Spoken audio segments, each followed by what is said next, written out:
Good evening, and welcome to the Town of Avon Advisory Plan Commission meeting. If you are interested in having a copy of the agenda, they are available on the tables to the right of the audience. We will be conducting business as outlined on the agenda. From time to time, the board may deviate from the agenda, and as president of this body, I will inform those in attendance of any deviations. This meeting is being recorded for the public record. Because of this, we request that personal conversations are kept to a minimum and that all cell phones are set to vibrate. Any phone calls shall be taken outside of the chambers.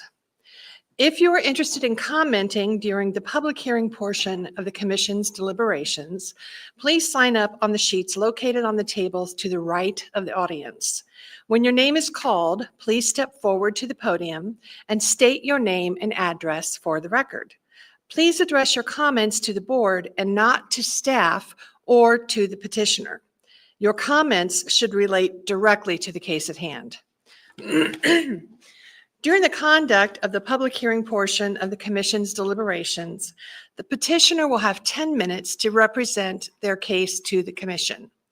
Remonstrators will have 10 minutes total to present objections to the petition. Persons in support of the petition other than the petitioner will have 10 minutes to present support for the petition. And finally, the petitioner will close the public hearing portion of the presentation with a 5-minute rebuttal period. I hope you all wrote that down. Once the public hearing is closed, no additional testimony will be heard unless it is solicited by members of the Commission during the question and answer phase of the Commission's deliberations. Subdivision plat and development plan petitions are ministerial requests, meaning that if the proposal meets the requirements set forth in the town's development ordinances, the Plan Commission must approve the request. In the interest of transparency, state law requires that the Plan Commission hold a public hearing even if the development proposal must be approved. Responses to public comments and questions may be given once the public hearing portion is closed. We understand there may be several persons who wish to speak tonight. In order to keep the meeting running in a timely fashion, we would request that you not repeat previous comments. Thank you for your assistance in facilitating a respectful, fair, and timely meeting. Again, welcome to our meeting. Please stand for the pledge.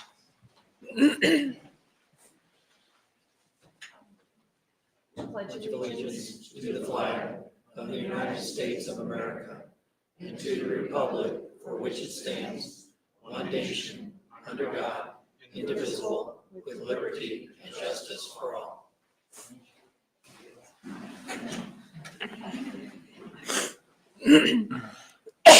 Excuse me. Okay, roll call. Greg Zuzan. Present. Paul Guckenberger. Here. Catherine Ransberg. Here. Dave Kaufman. Bill Reed. Here. Andrew Rockerbrand. Here. Jennifer Spencer. Jennifer Spencer is absent. And we do have a quorum. We now move on to the approval of the meeting minutes from February. Has everybody had an opportunity to read the meeting minutes? Are there any questions, suggestions for changes, edits, font requests? No?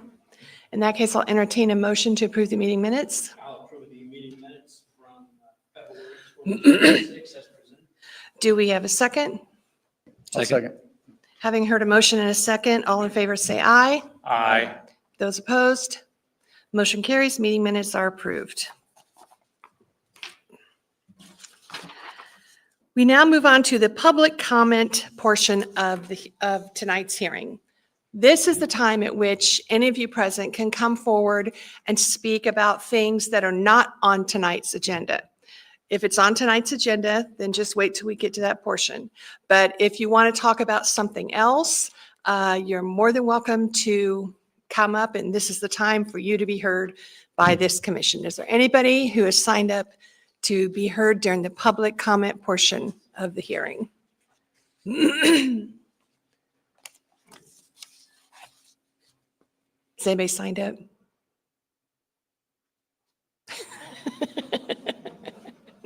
We're going to find out.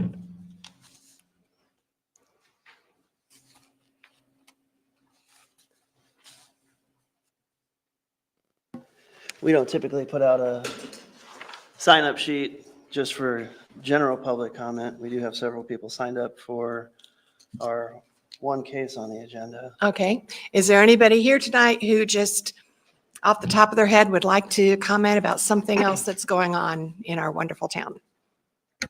Good or bad? No? Okay, the public comment portion of our hearing is closed. Have there been any requests for continuances or agenda modifications? There have not. Okay. We are now going to move on to the only item that is on the agenda tonight. It's old business for DPR 2518 Walmart Market.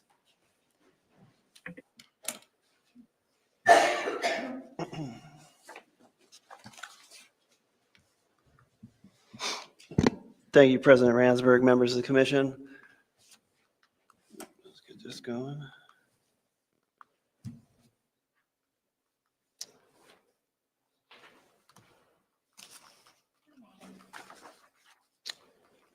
Well, I can't speak without the screen working, so.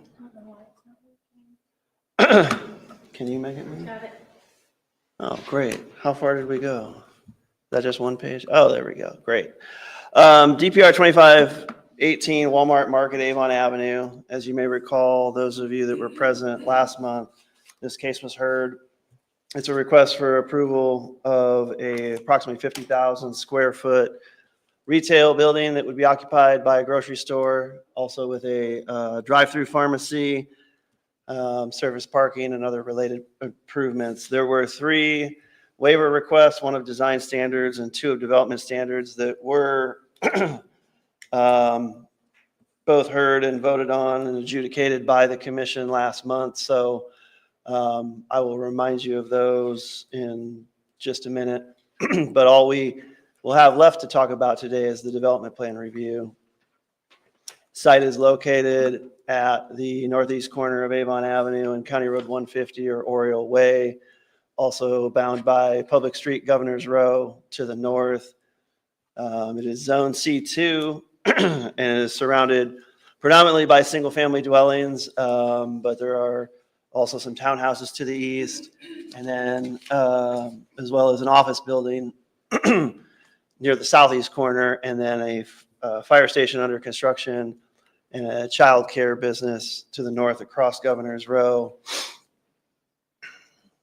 The site is located here at the corner of Avon Avenue and 150.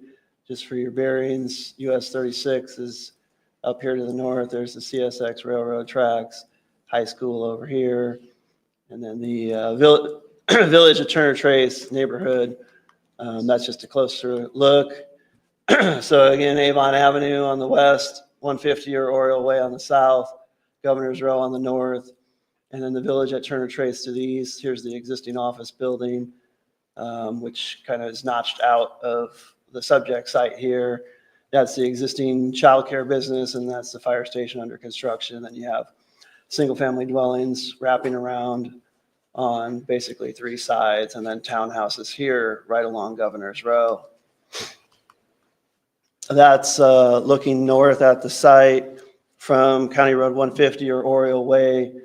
To the right, you see the existing driveway, which serves the office building and will also serve this site as well.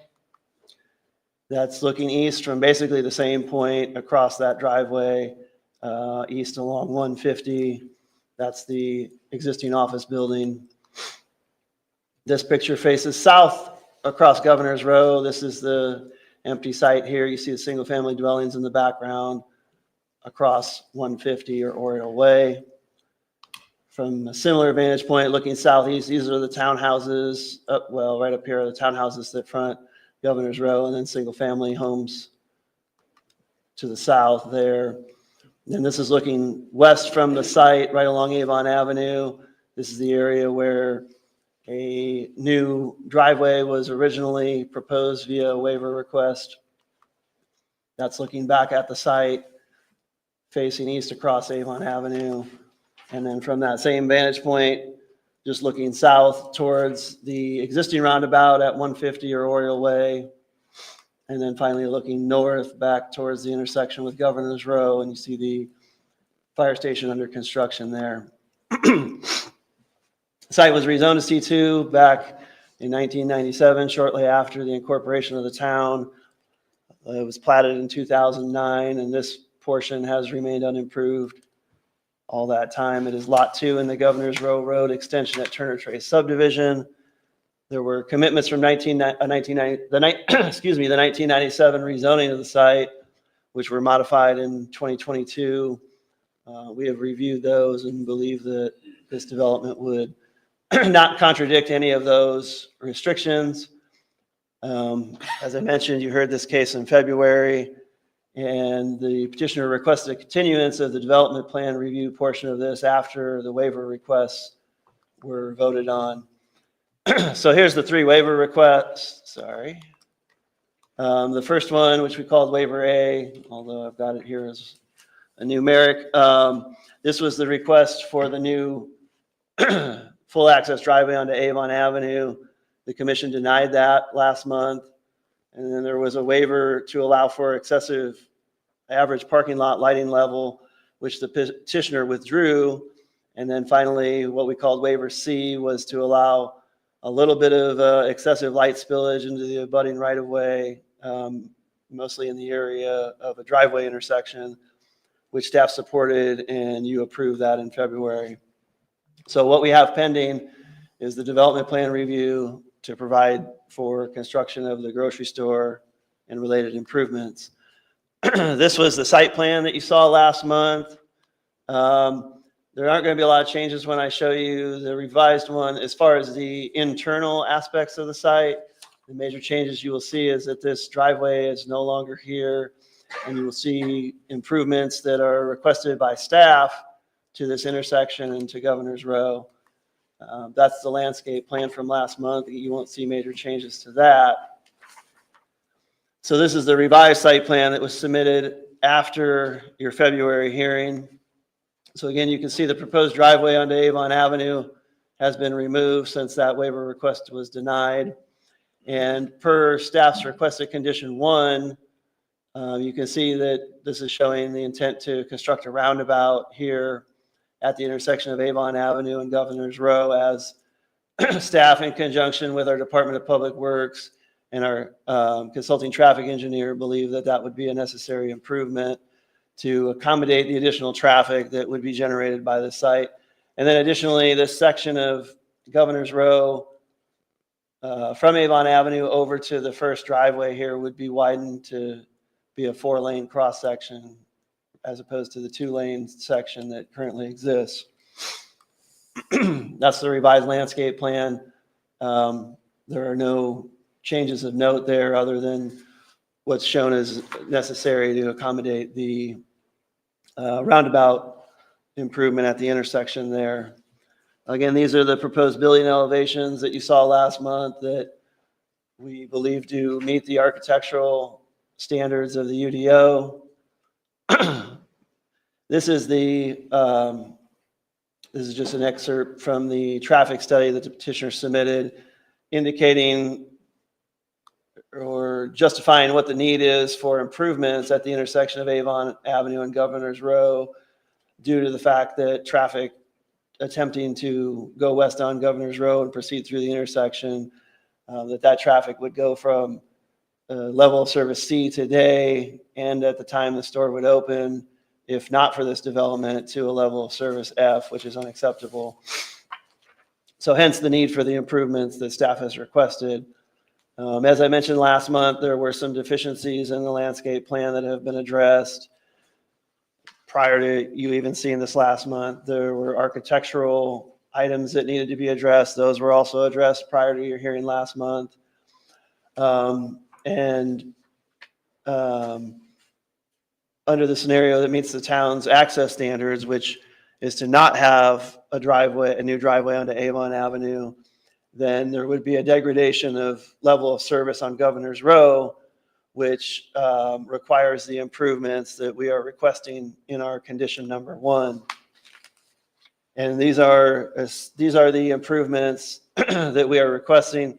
They're the same as you saw last month, with the exception of letter B, which when we brought this to you last month, we were requesting that Governor's Row be widened from 2 lanes to 4 lanes from Avon Avenue all the way to the eastern driveway into this site. After further discussion with the town's Department of Public Works, we determined it would be more appropriate not to necessarily have 4 lanes between the 2 driveways, but that there would still be a need to reconstruct Governor's Row between those 2 driveways to be able to accommodate the occasional truck traffic that we anticipate would use that eastern driveway. So, but if the petitioner were to volunteer to close that driveway, then we would not need additional improvements east of the western driveway. Just kind of backing up to the site plan to try to make more sense of that. So this is the area where we need 4 lanes. This is the area where we had also asked for 4 lanes, but determined that we wouldn't really necessarily need 4 lanes, but if trucks come in and out of here, the geometry of this intersection with this median here would not properly accommodate that, and they would have to drive over that. Now, we don't want truck traffic coming out of here. Our preference would be that this be closed, but because it's an existing intersection, we can't mandate that that be closed. But so we ask that this either be improved to accommodate truck traffic safely out of this driveway, or that wouldn't be necessary if the petitioner voluntarily closed this. It's my understanding, based on an email from the petitioner and a verbal comment today, that they are going to close this, so there won't be any need for further improvements here. The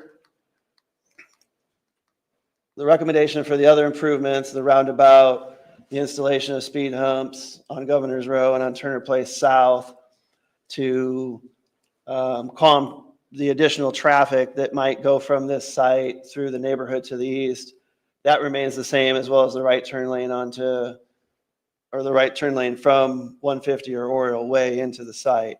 And I'm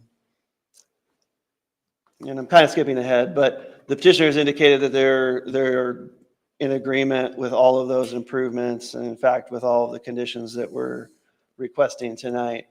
It was also recently brought to our attention that the site plan proposes a fence around the southern drainage pond, which would not meet the UDO.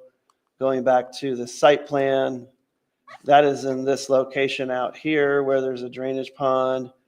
The UDO does not allow any fences in a commercial district within a front yard, so that fence is not going to be required. So we've added a 6th condition that a revised site plan that meets the fencing standards or restrictions of the UDO be submitted before a permit is issued.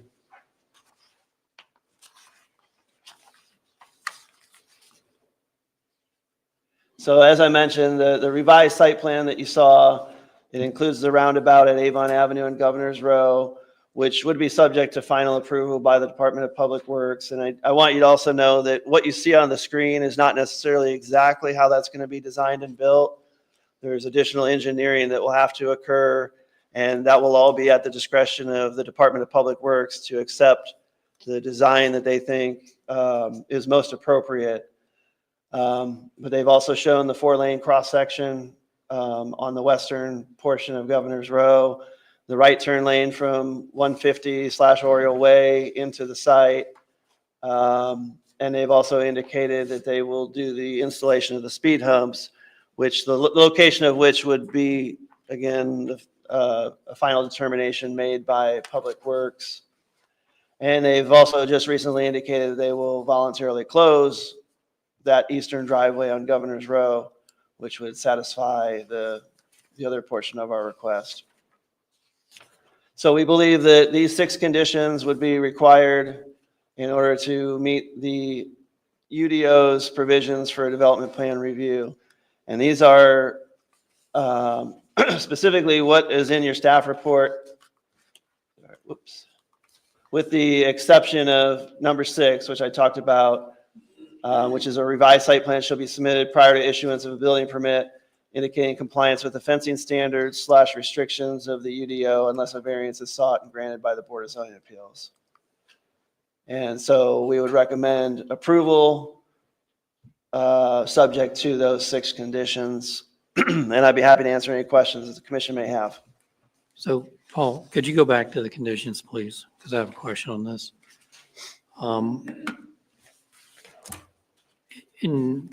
Help me find these conditions in the staff report that we're looking at, because I'm trying to find these, but on number 6. So this would be on pages 3 and 4 under the Got it. the row of additional comments for March 23rd. Okay, thank you. I found it.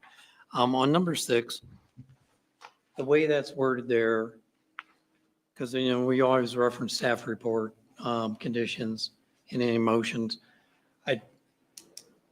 To me, maybe it's me just reading it, it's hard to understand that if it's in compliance with the fencing standard restriction of the UDO, is that no fences in the front yard or a fence is required around a drainage pond?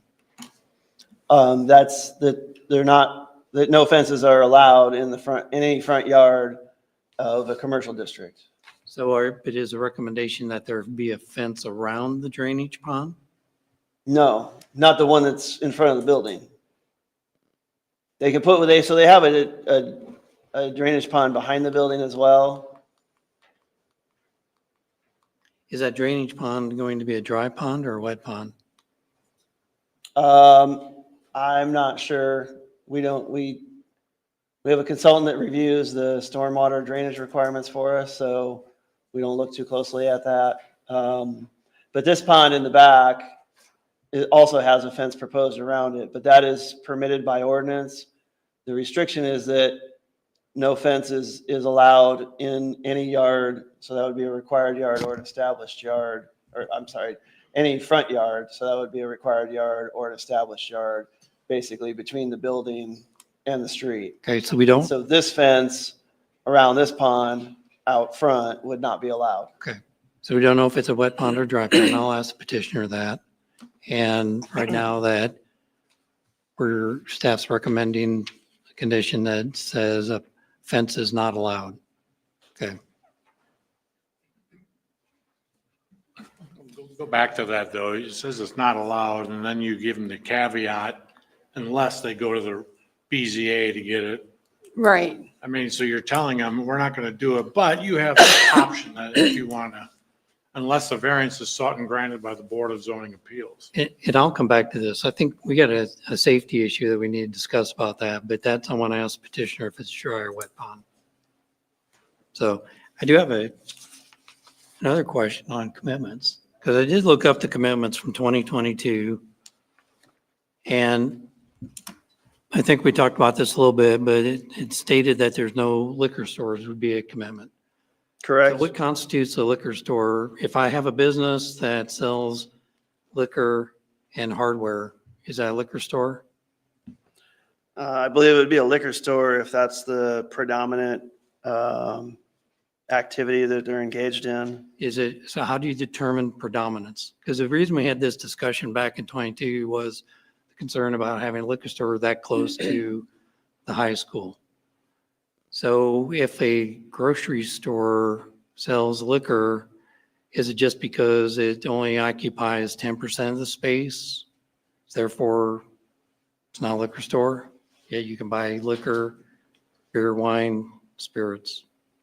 Yeah, our interpretation is that a liquor store would be an establishment that is primarily engaged in that activity, and that a grocery store that has liquor or alcohol items as a small percentage of their display and sales, which, presuming that they would lay this out like a typical grocery store in Indiana that happens to sell alcohol in an aisle out of 10 aisles of a grocery store, we would look at that as a grocery store that sells alcohol, but we would not consider that a liquor store unless it was the predominant activity. So Kroger could continue functioning if they were not allowed to sell alcohol Total Wine could not. Correct. Which would be a shame.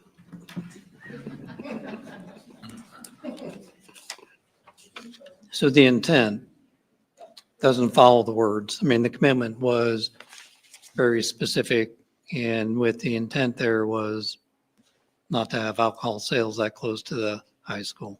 Yeah, I wasn't here in 2022, so I can't speak to the intent, but if the intent had been to prohibit alcohol sales, then it should have been worded to say alcohol sales shall be prohibited.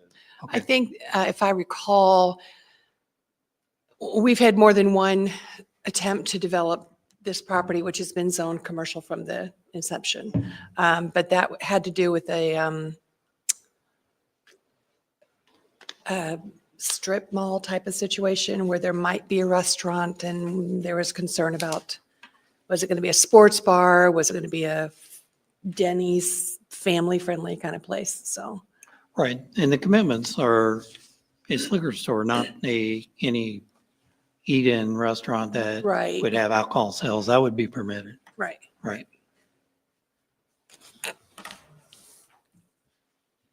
Are there any further questions for staff? No? Okay, petitioner may come forward. Good evening, Commissioners. Misha, Rabinowitz, Attorney's Offices at 1 Indiana Square in Indianapolis. Good to see you again. Let me just introduce the team that we have here today. Eric Hayes, he's with Walmart. We have Eric Turkey, he's with the traffic engineer on behalf of Walmart. And we have Matt Landro, who's with Bowler Engineering, who's the civil engineer. I think I'll be fairly brief here, probably to your pleasure. I will do the best I can. The main point I think we wanted to make, as Paul summarized where we are with the site plan revisions and commitments very well, is that we heard you. We heard the audience, the folks that were here. They were concerned about that Avon Avenue access drive. They were concerned about traffic. So Walmart went back, studied the situation very carefully, and we're here tonight with a site plan that accommodates all of the staff comments, DPW's comments, and eliminates that Avon Avenue access. We've also heard from the Turner Trace folks about that easternmost access point. So as Paul said, we're confirming here tonight that we're going to remove that, that from the request. And so the site plan would not include that easternmost Avon Avenue access, and that's one thing that I think they cleared us from the beginning was important. And so we're pleased to be able to do that. We're hoping that what we're presenting to you tonight is a show that we're trying to accommodate all of the feedback that we've heard. So just to summarize quickly, as Paul indicated, Walmart has agreed to each of the 6 commitments and that they are significant.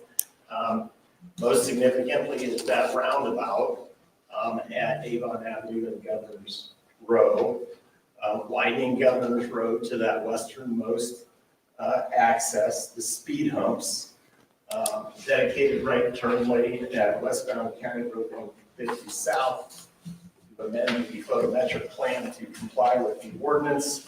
To answer your question, Commissioner, about the detention ponds, they're dry detention ponds.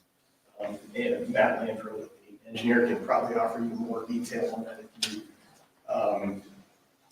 so choose. So yes, we were notified about an hour and a half ago, I think, about the fence issue with the front yard of the detention pond. So that will not be part of the request.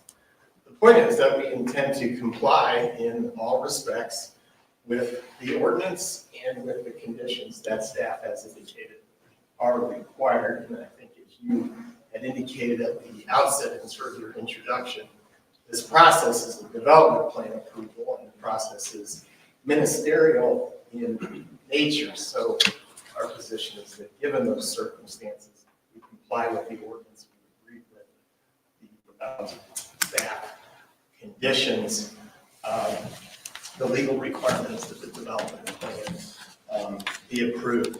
I wanted to address quickly, I know there's been some comments about the commitments, and I think we've landed on the right interpretation, which we discussed early on with the staff, which is that this is not a liquor store. But in any case, that's a private agreement that would interfere with the approval of the development plan, regardless, under the law. I wanted to give just a couple minutes to Eric Trippy to speak. We received some comments about the traffic study and the timing of that. I think he's done some work since the last hearing to kind of respond to some of the comments that we heard, and I thought you might take a few minutes to address that. Yes, again, thank you. Eric Trippy, PhD, traffic engineer.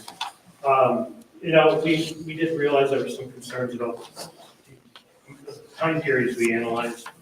And again, we had met with the town ahead of time and established the criteria for the traffic study. And afterwards, we heard some of the concerns about school traffic. And we did have some traffic counts that captured the times before the AM peak and before the PM peak that captured the school traffic. And we were able to, we do our traffic counts using cameras, so we're able to capture and go back and observe. So we did observe the school traffic times on Oriole Way and on Avon. And from what we've observed during the time period, there's this very short time period starting at about 20 after 3, lasting to like 3:39, where there's some queuing that occurs on Oriole Way. But it's handled nicely by the roundabout, and it lasts for such a brief time period. We also looked at the Indiana Department of Transportation has traffic count stations in the area. So we did look up to do a comparison of traffic volume between the peak hours we looked at and the peak hours of the school time. And if we compared the hours, the school time ended up having about 29 more cars than what the peak hours that we looked at. So it's kind of a negligible difference in peak hours. So I think the analysis that we did captures the peaks as well as we can. So I guess I just wanted to summarize, just in case you're still have some concerns about the school traffic. Thank you. Thank you. With that, we're happy to answer any questions. We ask for approval of the development plan, subject to the 6 conditions. Okay, we now move on to the, is there anybody who has signed up to speak in support of this project other than the petitioner? We have one Fire Chief Danny Brock, who is signed up with an X through the line that separates for and against. We also have, yeah. Really? The other 3 we have signed up for were all speaking on behalf of the petitioner. And then we have 4 signed up to speak against. So what's your pleasure, Danny? I'll go where there's the most time. Okay, let's go ahead and hear from the remonstrators then first. So you want to hear from those against first and then hear from him? Well, let's hear from, Okay. okay. Is it green? Oh, it's red. Oh, Hit the well, button. if it's green, it'll be better. No, it's green. All right, so I've heard some safety concerns. I heard Total Wine, and then I listened to Walmart come up and they said, hold my beer, we're ready to go. So they've met the requirements. So, I appreciate that, guys. Concerns. And again, it's not for or against, right? We support the community, we support the growth, we support the citizens and the businesses within it. Whenever we came before the commission, just a little background, there were a number of things that were non-negotiable when we built Station 145 that's right there in the area. And those non-negotiables were impervious surface, landscaping requirements, and direction to travel in and out of the station. And outside of that, there were some waivers granted that we appreciate. And from the outset, we knew that building a fire station on the property would be challenging. With that, we went out to try to be good neighbors. And we worked with the Ralstons.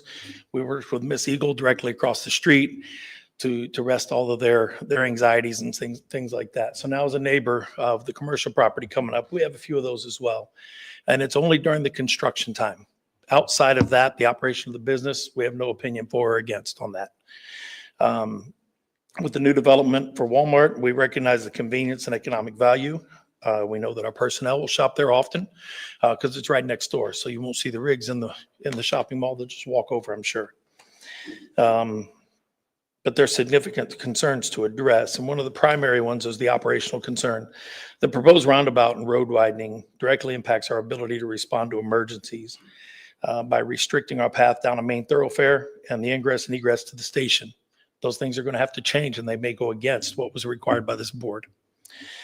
It'll reroute traffic and our apparatus through neighborhoods to the north off of 100 South, reach Turner Trace, our station's entrances, and the traffic. That traffic creates an additional hazard to the citizens, and it adds time and obstacles to our responders. Not to mention having to travel north and then go east or west just to head south. If they had to close down for the roundabout, that's going to create issues heading south, which is exactly why we put that station there, especially getting into the high school. These changes also secondarily undermine the requirements that we were obligated to meet. The proposed improvements encroach on the detention area directly, where the roundabout cuts off that corner is right where the detention area is put for our construction that we're working on now. It also reduces the required permeable surface, which we pushed right to the edge. So whenever we add more concrete and take away the grassy areas, we're going to be in violation of that now with the new construction that's approved. And also it's eliminating required landscaping that the taxpayers have already funded as part of the bond. And we're putting that landscaping in order to get our C of O.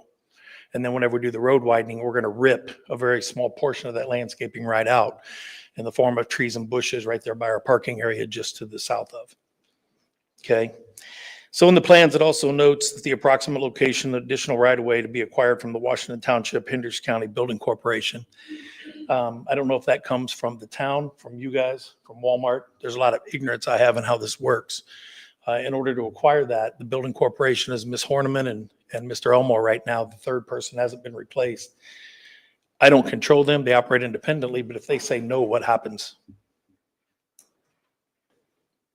Or is that even an option for them? I don't know. And I just want to bring that up because that was on the plans there on Governor's Road. There's a paragraph up there that stated that.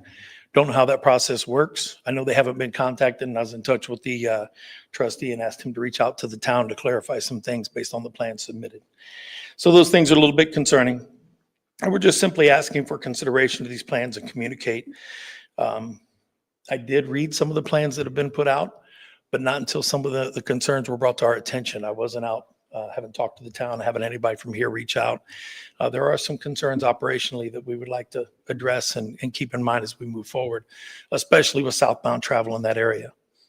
And the wear and tear of the speed bumps and roundabouts put on apparatus. I mean, we're talking about $1 million to $2 million investment with reducing budgets and property tax that we want to make sure we are cognizant of for the taxpayers. Because right now, some of the things that we're doing to meet our C of O are going to be eliminated after it's already paid for by you guys. So just considerations. And I know the southbound travel lanes and those kinds of considerations, I guess, come from a different board. So I wanted to first come up and talk about those, but I don't want to waste your time with some of that now. But again, I want you guys to hear that, driving fire apparatus through neighborhoods to get from point A to point B and rerouting travel. It's not ideal. It's a hazard and an obstacle for us. That's why we try to stay on the main thoroughfares unless we're called to the neighborhoods, but using that as a primary path of travel is concerning to us. Even though we use due regard, things happen. So I just want to put that out in space. Thank you. Excuse me, I got one point Go just to clarify. You're saying that if there's a roundabout that goes in there, Governor's Row, you won't be able to go southbound out of the station? During the construction. During the construction? Yeah, only? yeah. Okay. During the construction. Now, once it's all complete, it's a moot point. Now we're back in business. This is all during the construction phases, Right. and those take time. Thank you. We've experienced that for a year, so. All right, thank you.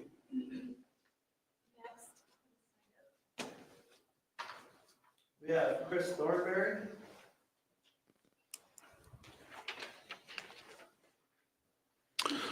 Chris Thornberry, 1303 Brighton Place. I've got a lot of material to cover and only 2 minutes to do so, so I'm going to just read from my notes here to get it all, stay on point. I'm here tonight as a resident of the Village of Turner Trace, as well as the president of the Homeowners Association. Unfortunately, Clayton Giddis and Jeremy Giddens were unable to attend tonight's meeting, so I'm speaking on behalf of them as well. I addressed this commission on February 23rd and spoke specifically regarding traffic and safety and our preference for direct access on Avon Avenue. I provided a packet which includes some additional context for the proposed development, including an approximate overlay of the proposed project with some aerial photography. I've also provided some additional information in the form of some drone photography that shows the proposed area that may be helpful during your deliberation and discussion. As noted in the packet, I met with Ryan Cannon, the town manager, on September 29th to discuss existing concerns regarding traffic and safety on Turner Trace Place North, as well as parking on Governor's Row. My concerns were brought up at the next town council work session, but no additional input or updates have been received since then.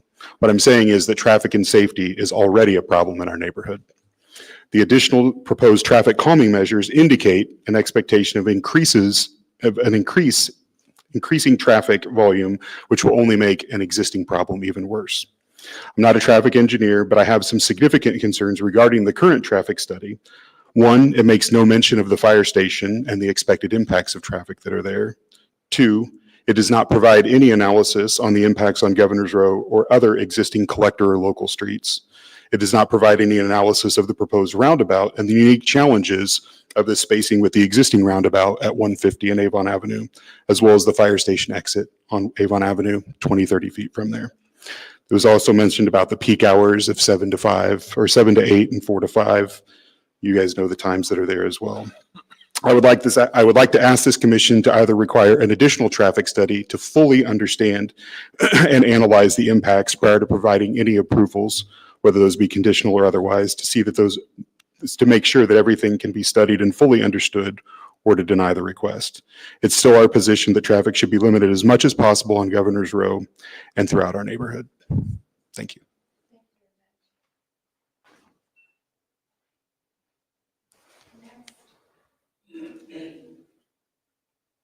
Next we have Lori Ralston. Lori Ralston, 1311 South Avon Avenue, just north of the fire station. I do want to second what Chris said about my concerns relative to traffic. I do think it makes sense to revisit the traffic study, saying what if you do put a roundabout there, especially it being close to the one that is further south. I have personally observed more than once that the traffic northbound during the school busy times does back up past my driveway in front of the fire station. And so I am concerned about some kind of queuing or gridlock that you could see if there is a roundabout built at Governor's Row. I also want to kind of second what the Fire Chief Brock said about the drainage, because I know that if there is a drainage problem, it's going to come over on my property.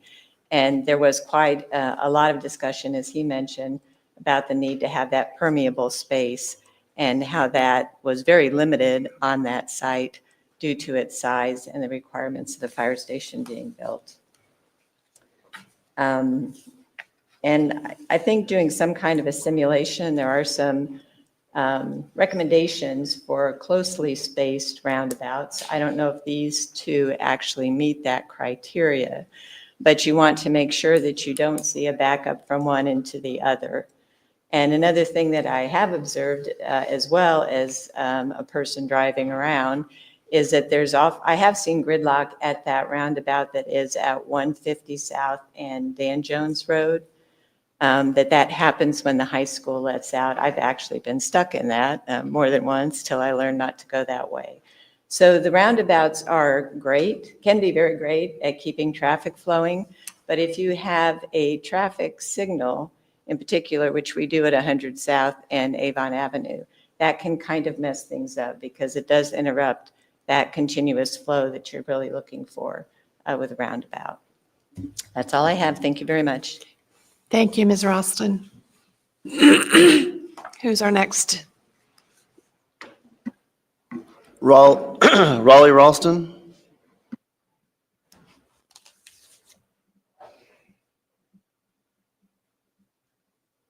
One thing I need to request, I talked to you about showing that short video. Paul says he needs your permission. It's 10-second video. Yes, and they approached me earlier on, and I'm going to defer to council as to what is required here. I do remember us Yeah. speaking briefly. At first, I was like, I don't remember that, but then I do remember us speaking briefly, and It's just a short video showing the traffic, how it backs up during school, let out from the high school, and how it backs up all the way into the roundabout and then back into the high school. Mr. Taylor, do we have any procedures? It's your discretion. We have typically not allowed it, we're not allowed remonstrators to make presentations only because nobody, it's not shared in advance and nobody can prepare for it. But it's in your discretion. Well, I will defer to my board as to whether or not, since this is an unusual request being made by a remonstrator as opposed to petitioner, is there an objection, strong objection, or fine with it, or? You said it's 10 seconds? I don't know. I don't have an issue with viewing it to get a better handle of what situation is. I'd be okay with seeing it. Greg? I'm fine. Okay, I think, do we need a motion on that? No? It's the chair's discretion. Okay. After listening very closely to her fellow committee members, the chair is going to allow, so. Catherine, he needs to introduce himself and state his address. He didn't do that. Oh, I'm I'm sorry. sorry, I'm yes. sorry. Thanks, Raleigh Greg. Ralston, 1311 South Avon Avenue, right next to the fire station. Thank you, thank you. Okay, do you have it on a, okay, she's got it, okay. 10 seconds, all right? Not even that long, but you might want to freeze it right at the end if you have it, if you're quick enough. Because I'm going to dispute a little bit the traffic study. Does this count against me, time-wise? You've always, We only have one item on the agenda, so. Yeah. Oh, I had no idea we had that in that Avon.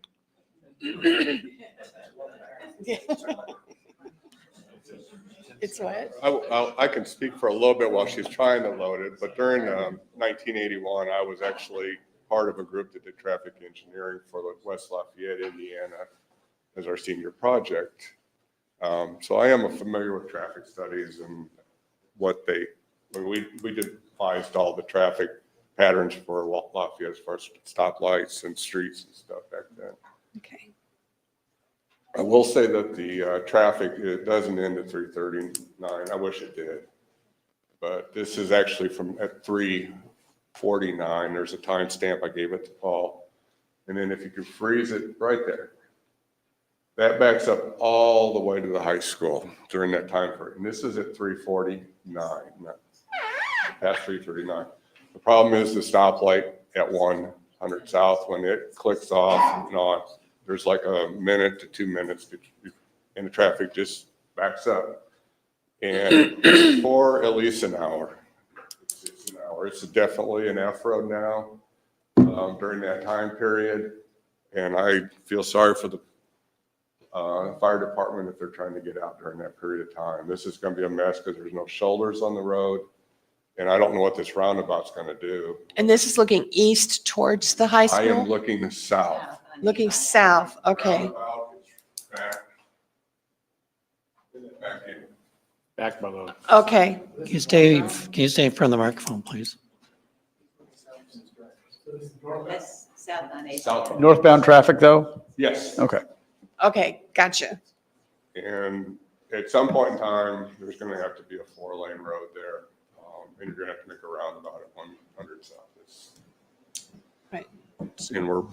This is only going to make it worse. Okay. Okay, thank you very much. And I have one thing to show you on the plan. Can you show the plan as far as the, yes. She's got it on her computer. Yeah, you show the. You need to stand by the microphone, sir. That's okay. Okay, the roundabout itself is actually being built on the fire station land, and I want to point that out. They do not have ownership of that land. They do not, I mean, you guys have to figure out whether or not they're going to be allowed to do it, but I just want to point that out there so you guys notice that. Okay, thank you very much. Next. Last person I believe we have signed up is Andrew Larkin. Hey, Andrew Larkin. I live in Turner Trace neighborhood, been there since 2009. I think without a doubt, this project's going to diminish our quality of life and our safety in our neighborhood. We really haven't heard a solution to the traffic going through our neighborhood. We've talked about speed bumps. I think for Walmart shoppers that might go over those once a week, we're going to be going over them 4, 6, 8 times a day. I don't think anyone in our neighborhood wants those. Yeah, the safety of the children, safety of the schools, the fire department issues. I just don't see a reason to have Walmart in here when there's a lot of other options, for what we could have that'd be safer for everyone and wouldn't be such an impact on traffic. Thank you. Thank you. Has anybody else signed up? I believe that is everyone on the list. Do we have any more time? Is there anybody else present who would like to speak? We've got a couple minutes. Yes, sir. Please state your name and your address. Frank Didelot, 7898 Dutch Court. I just have a question. Where are the trucks going in? From 150? Well, you don't need to answer that. We'll ask that question for you. I'm sorry. That's okay. Address the board, please. Where are the trucks going in? We'll take that question. It's not a question and answer here. So we'll take your question. But we and will answer ask for that. you. Okay. And I'm going to ask one more question and you can take it. Is the 150 exit entrance to Walmart, has it been studied at all with the entrance exit to the subdivision just to the south that has about 2,000 houses? We can bring that up with the traffic Thank you. engineer. Thank you. Thank you. Anybody else? I think we have time for one more person, if anybody would like to come speak. No? Going once, going twice? Okay. Would the petitioner like to remonstrate?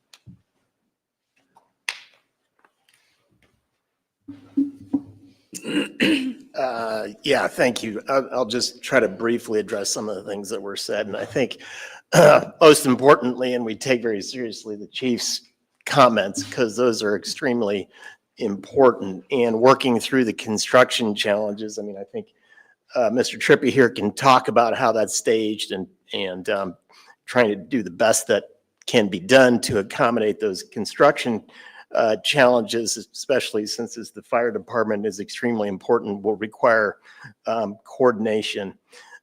Yes, there's some of the roundabout which is shown on the fire department property, and that will have to, there'll be a determination separately as to whether that's something that can be taken by eminent domain or some other process, but it's not part of this process. What we are showing is exactly what the planning staff and I think DPW, and I don't have the date in front of me, but we've been working on this thing a long time. And Mr. Moore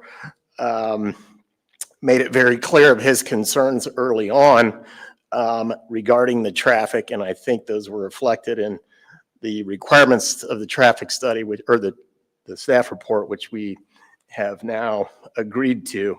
I think the chief mentioned some concerns about drainage and impact on landscaping, which is just now being installed or is about to be installed.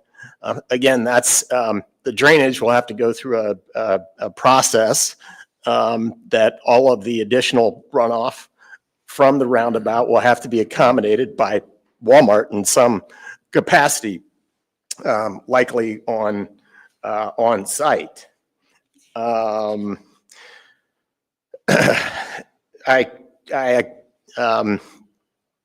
commend Mr. Larkin for videotaping the traffic, and we know that there's cars that sometimes line up, but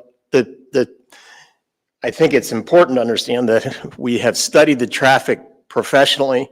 The city's engineers have studied the traffic professionally, have provided a detailed report, and we are accommodating all of the comments that were made. With that, I know there's an unanswered question, but with that, we're happy to answer whatever questions you still have. Well, there was a question from Mr. Larkin about, or I'm sorry, thank you, about where Oh, trucks. truck traffic. Yes, sorry. I knew it was lingering up there in the brain from the south. Okay. Yeah. Off of Oriole Avenue? Yes. Okay. Right, right. They're crossing in front of the high school. Trucks are coming in from Dan Jones past the high school. We need to limit this to what's there. Thank you, sir. What's, So their entrance on 150, which is basically what you're talking about. So can you tell us how you envision the trucks to come to the site? Are they coming- Yeah, that might be better answered by, yeah, go ahead. Yeah, state your name and address. Matt Landro, 1600 Manor Drive in Chalfont, Pennsylvania. So yes, the driveway as it exists currently is accommodated to handle vehicles of the size needed to service this development, and trucks are largely going to be coming from the north where, 36 and some of the other major thoroughfares are, coming south on Avon Ave, utilizing the existing roundabout, entering the site, and then leaving in that same reverse direction. Okay, so they have to go through the new roundabout and down to 150, and which is Oriole Way, and then go on 150. So now we've introduced truck traffic on Oriole Way. For that first, along the site frontage, yes, that's correct. so trucks would be coming both from Dan Jones and Avon Avenue? Not from Dan Jones, only Avon Avenue. That's our, that's what we've designed the site to accommodate. How does your site accommodation prevent trucks from taking Dan Jones onto Oriole Way? I can't control a truck driver. I can just tell you how the site was. Thank you, appreciate it.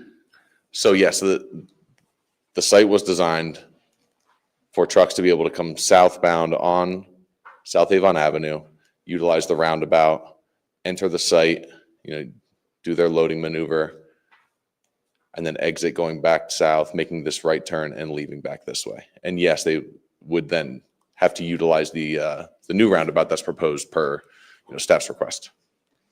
Sorry. I hope that answers your question.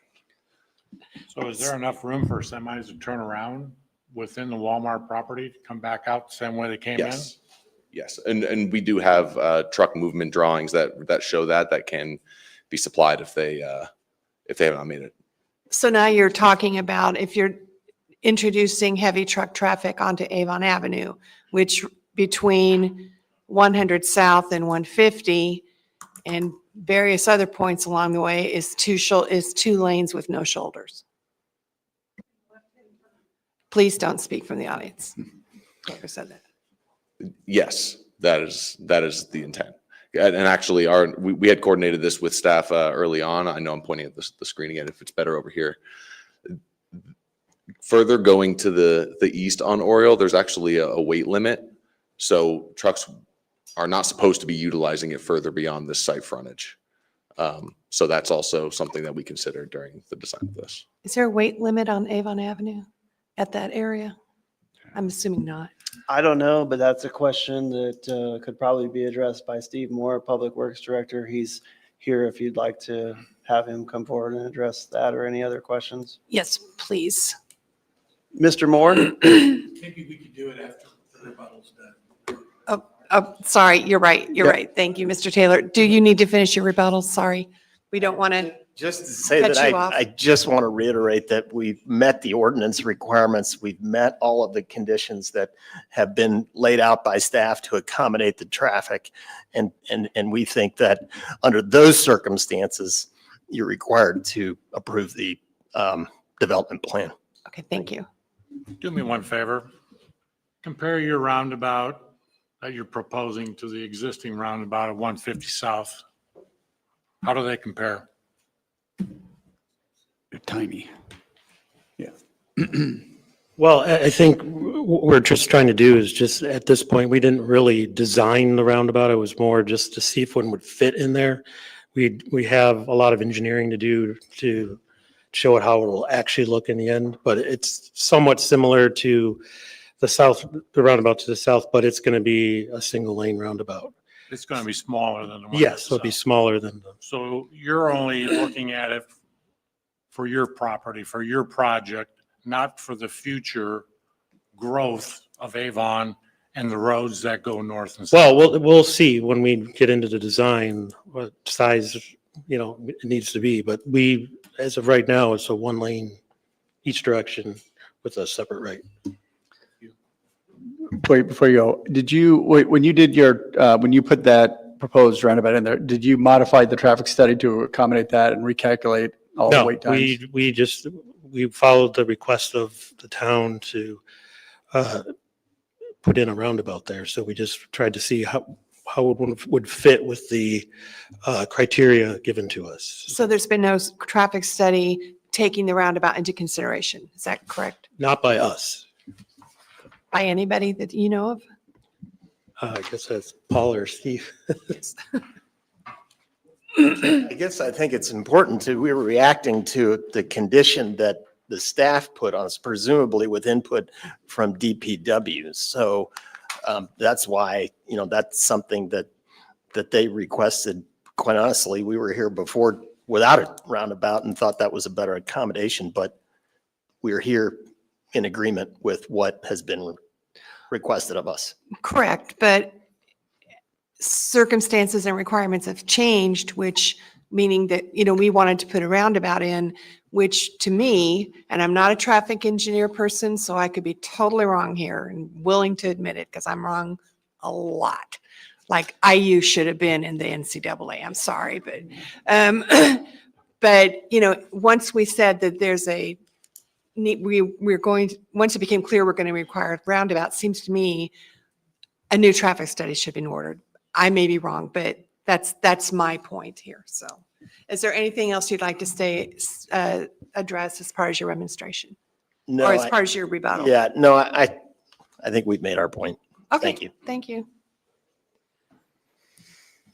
That question is probably a better question for Mr. Moore, who you had coming up. Right. And that's so, we'll go ahead. Could you please step forward? Sure. Steve Moore, Public Works Director. I will answer questions. So could you talk about the roundabout design that was brought up as far as like single lane versus double lane? And is Sure. it design, what we see is it proposed just for this? Sure. site? What you're seeing is just a template. We had our traffic engineer, HWC Engineering, try to help us figure out, if we're going to have that development there, what would work best. And they came up with a roundabout would handle the traffic the best. So they did their simulations, like you mentioned. They probably ran some traffic as well after the fact, but they took the counts that were developed. They took this traffic study that was provided, and they used that information, and along with I think they had some NDOT counts as well, and they just ran it through there. So from a 5,000 feet look, the roundabout is similar to that. There'll be different things. I mean, and I think I've thrown out the reason why DPW wants to be able to monitor and then approve the final design is because there are certain things like for the fire department, they need to be able to get through that roundabout if traffic is backed up. That's not a normal condition, but it does happen. So if it does happen, we have to prepare for it. So we want like the splitter islands to be mountable, and there's already going to be a truck apron, as you see, so that if traffic moves over and they use a truck apron, they go over the splitter island. If it isn't filled in, we're not going to have grass on that one. I don't believe that there'll be enough space to do grass, so it'll be concrete in the splitter islands.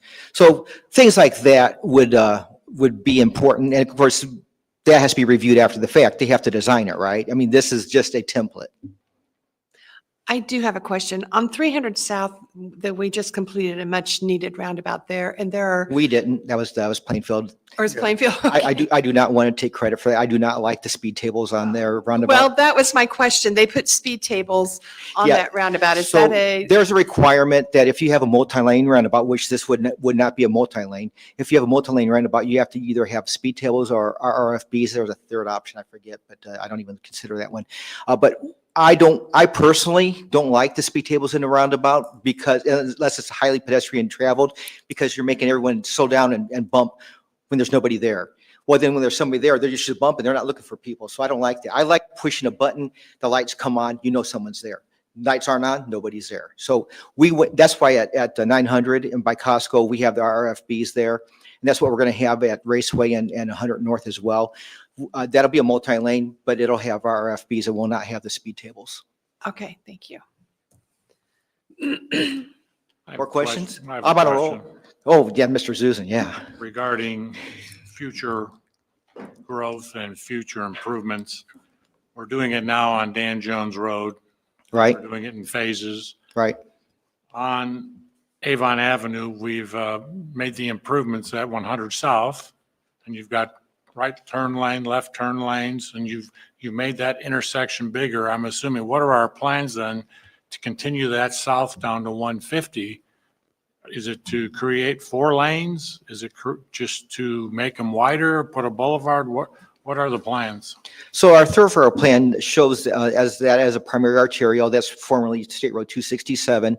And at some prioritization of the city council, there it may be widened to 4 lanes. I think there are other areas that are probably before that. And so in my lifetime, I don't think it'll happen, but I could live a long life and maybe it'll happen, but so I don't think it's going to happen soon. Now it's also traffic driven, right? So now if you have a development here, maybe that pushes it up in priority. I don't know. We have to wait and see, right? It's all a function of how the mobility of the community, right? And so wherever we have the money and have the need, that's where we put it. And right now it's Dan Jones. Your guess is as good as mine for the next one because you're on the council.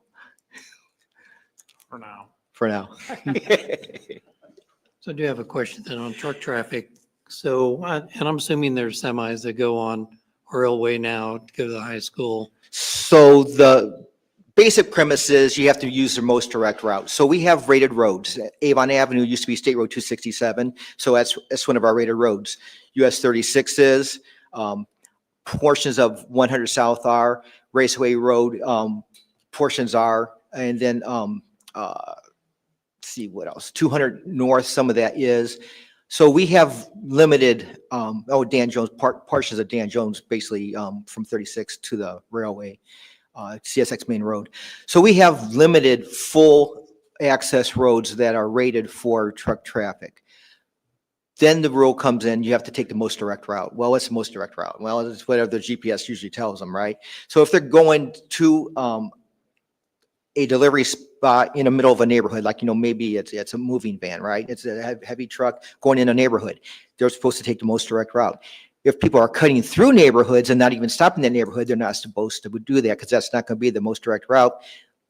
Hence, issues we have with the settlement and Amazon. So, there are going to be trucks going where they shouldn't go, but it's not the majority. So my question is that you're going to have trucks, the intent is trucks coming from the north, going south, around the roundabout on the 150.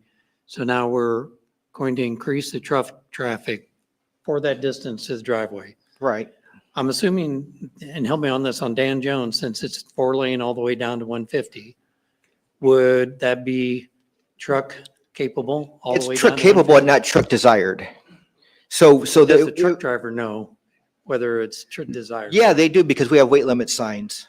Okay. And yeah, so we do have weight limit signs, let them know where they should go. Those signs actually are reflected in a lot of the truck software, the driver software. They have different GPS than what we have. Perfect. And a lot of that's reflected on there. Okay.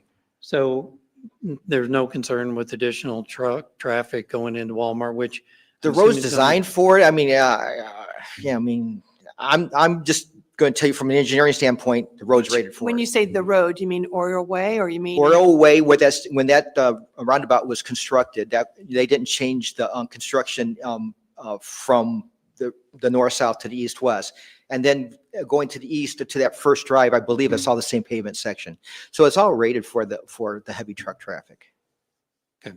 Third question is, what was brought up frequently is the queuing on Avon Avenue and Oriole Way. And sounds like there's a period of time in the morning and the evening. I guess I'd appreciate your thoughts on that and experience. So I don't see it a lot.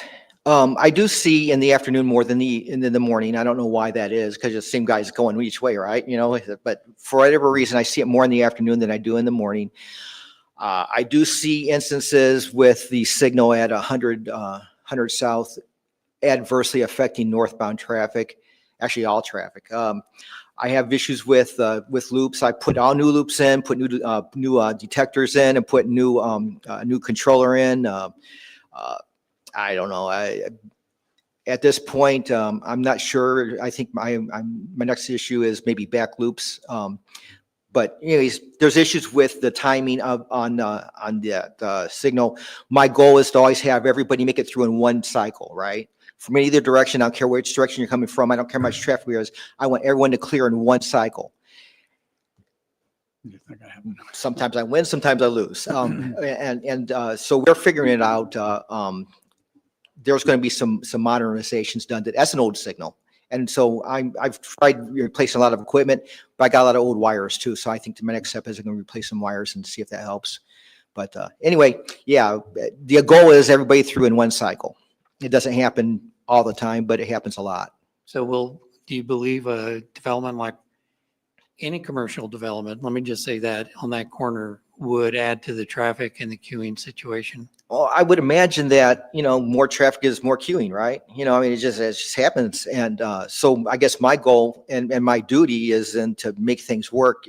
If you guys approve this, then it's my job to make it work on it from a functional standpoint, right?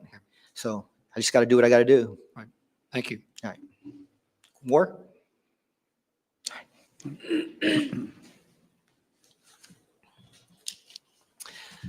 Discussion.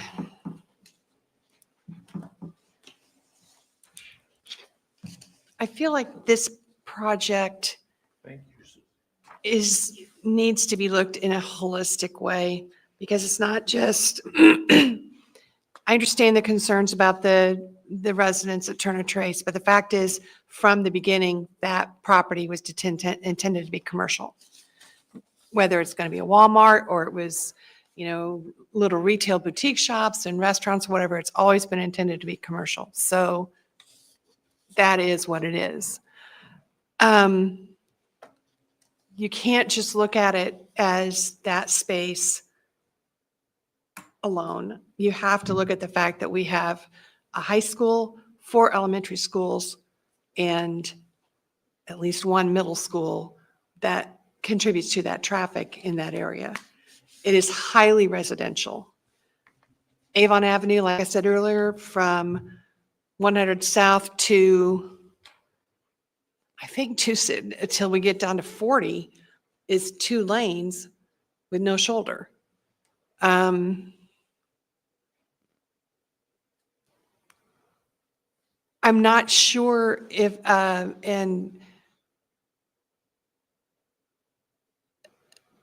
Mr. Taylor might be able to advise me. If we're talking about the criteria that we're looking at, safety is one of the criteria. Is increased traffic considered a safety thing?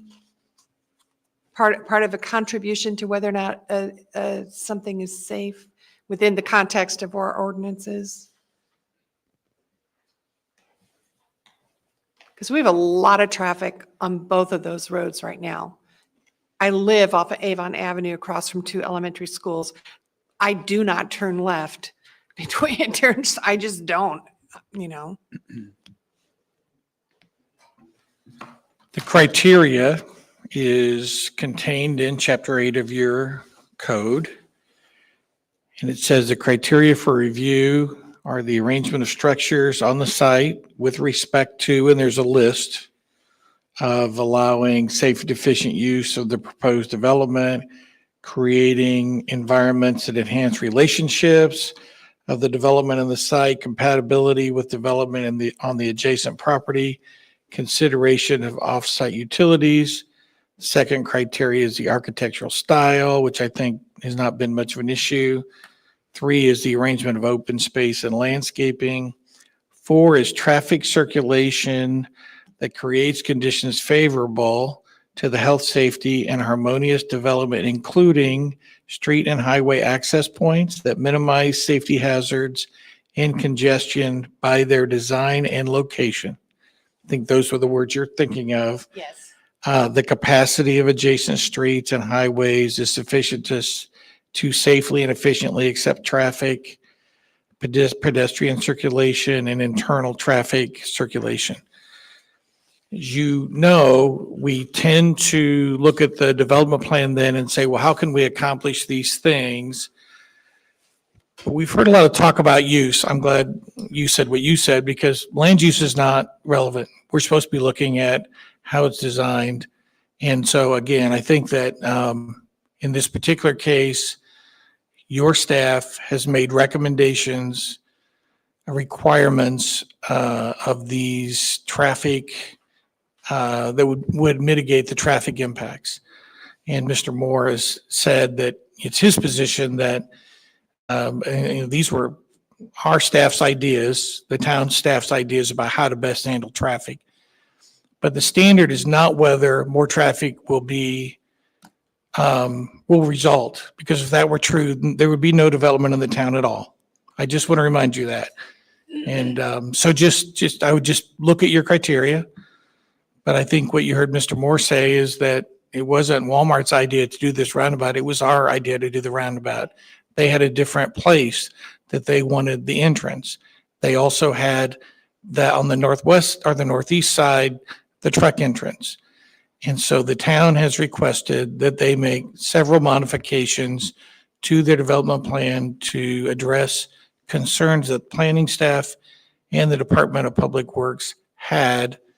And so I would just try to keep that in mind, that the conceptual plan that you see in terms of traffic management was suggested by us. It wasn't their idea. You saw what they had in mind. What you see now is much different. So if you're wondering where these ideas came from, they came from our Department of Public Works.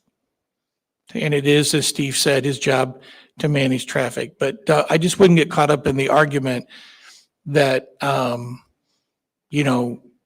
if you allow this, there'll be more traffic. Of course there will be. And if that were the rule, none of us would be here. There would be no development in the town of Avon, never would have been. That's not the issue. The issue is the site plan and how it tries to address and mitigate those impacts. Okay, thank you for that. So I think one thing that I think the fire chief brought up, and I think is very true, because I remember the discussion about the encroachment on the fire station property. That was a very contentious discussion about trying to get enough impervious surface or minimizing impervious surface to try and get truck movement and things like that. And this cuts a huge portion off of what is only green space right now. And thus, if it was important then, shouldn't it be important now to keep that impervious space down to a reduced area? I think my concern is, yes, traffic is going to go up, thousands of cars a day. That's going to happen. But I don't know if this design is the best design that will accommodate that. And I think there's lots of work that needs to be done to fit this design into this location.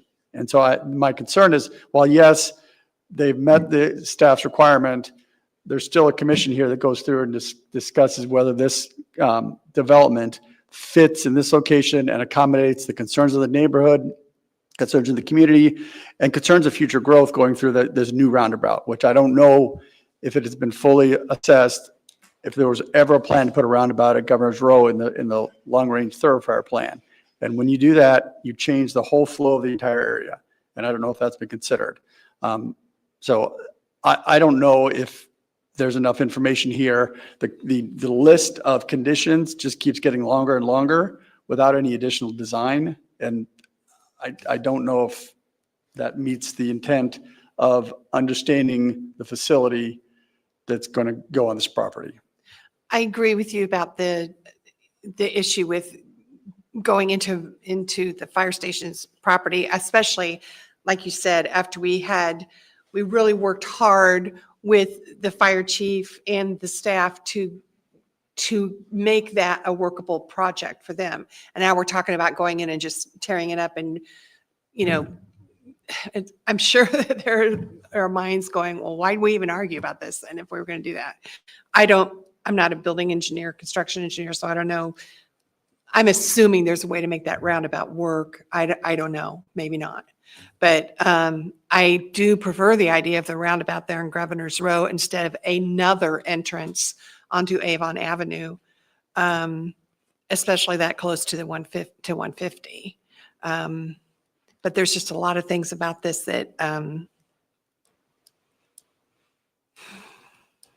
So question for you, Paul, is like, if right now there's a need to acquire property that's Washington Township, based off what we're looking at, that would have to happen if nothing else happens. If they were not able to acquire that space for whatever reason, what would be the next step?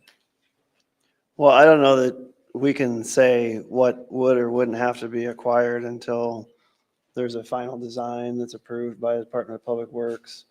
But if fitting that in there would require acquisition, that would be initially at least up to the petitioner to try to work out an arrangement to acquire that property. Obviously, if the town believes that there is right-of-way required for a public street improvement, the town always has the option of trying to acquire property and has the power of eminent domain. But I couldn't obligate the town that the town is going to take that action, because that would be up to the town council. Or Walmart could use their own property to make that entrance. Right. I mean, Thank you. Thank you. Brian Cannon were here, he would tell you that it is not a foregone conclusion that Walmart has to acquire property from the fire station. I think Mr. Cannon would also tell you that if the acquisition of property from the township in any way disrupts its stormwater plan, that would have to be worked out between those parties. If the town were to condemn property owned by the township and there was an impact on the township's drainage on that site, the town would have to take care of that. I think that it would be a fallacy to say that there is only one course of action here. There are still several. But as you know, if you look at your past history, the owner, the proposed developer here would have options. They could move things so that they could do that entrance on their own property. They could acquire land on the other side from the township, and my guess would be that, we won't know for some time how that's all going to go, but all that's going to be monitored, and the town's going to be part of those discussions. But I think that to say that we know how that will work out would not, and it's not for us to say how it works out. We've just said, we want these things done at that intersection, and you're going to need space. And as Steve said, it's a template. And by that, I think he means, and correct me if I'm wrong, Steve, but it's a conceptual drawing on an overlay that shows a roundabout.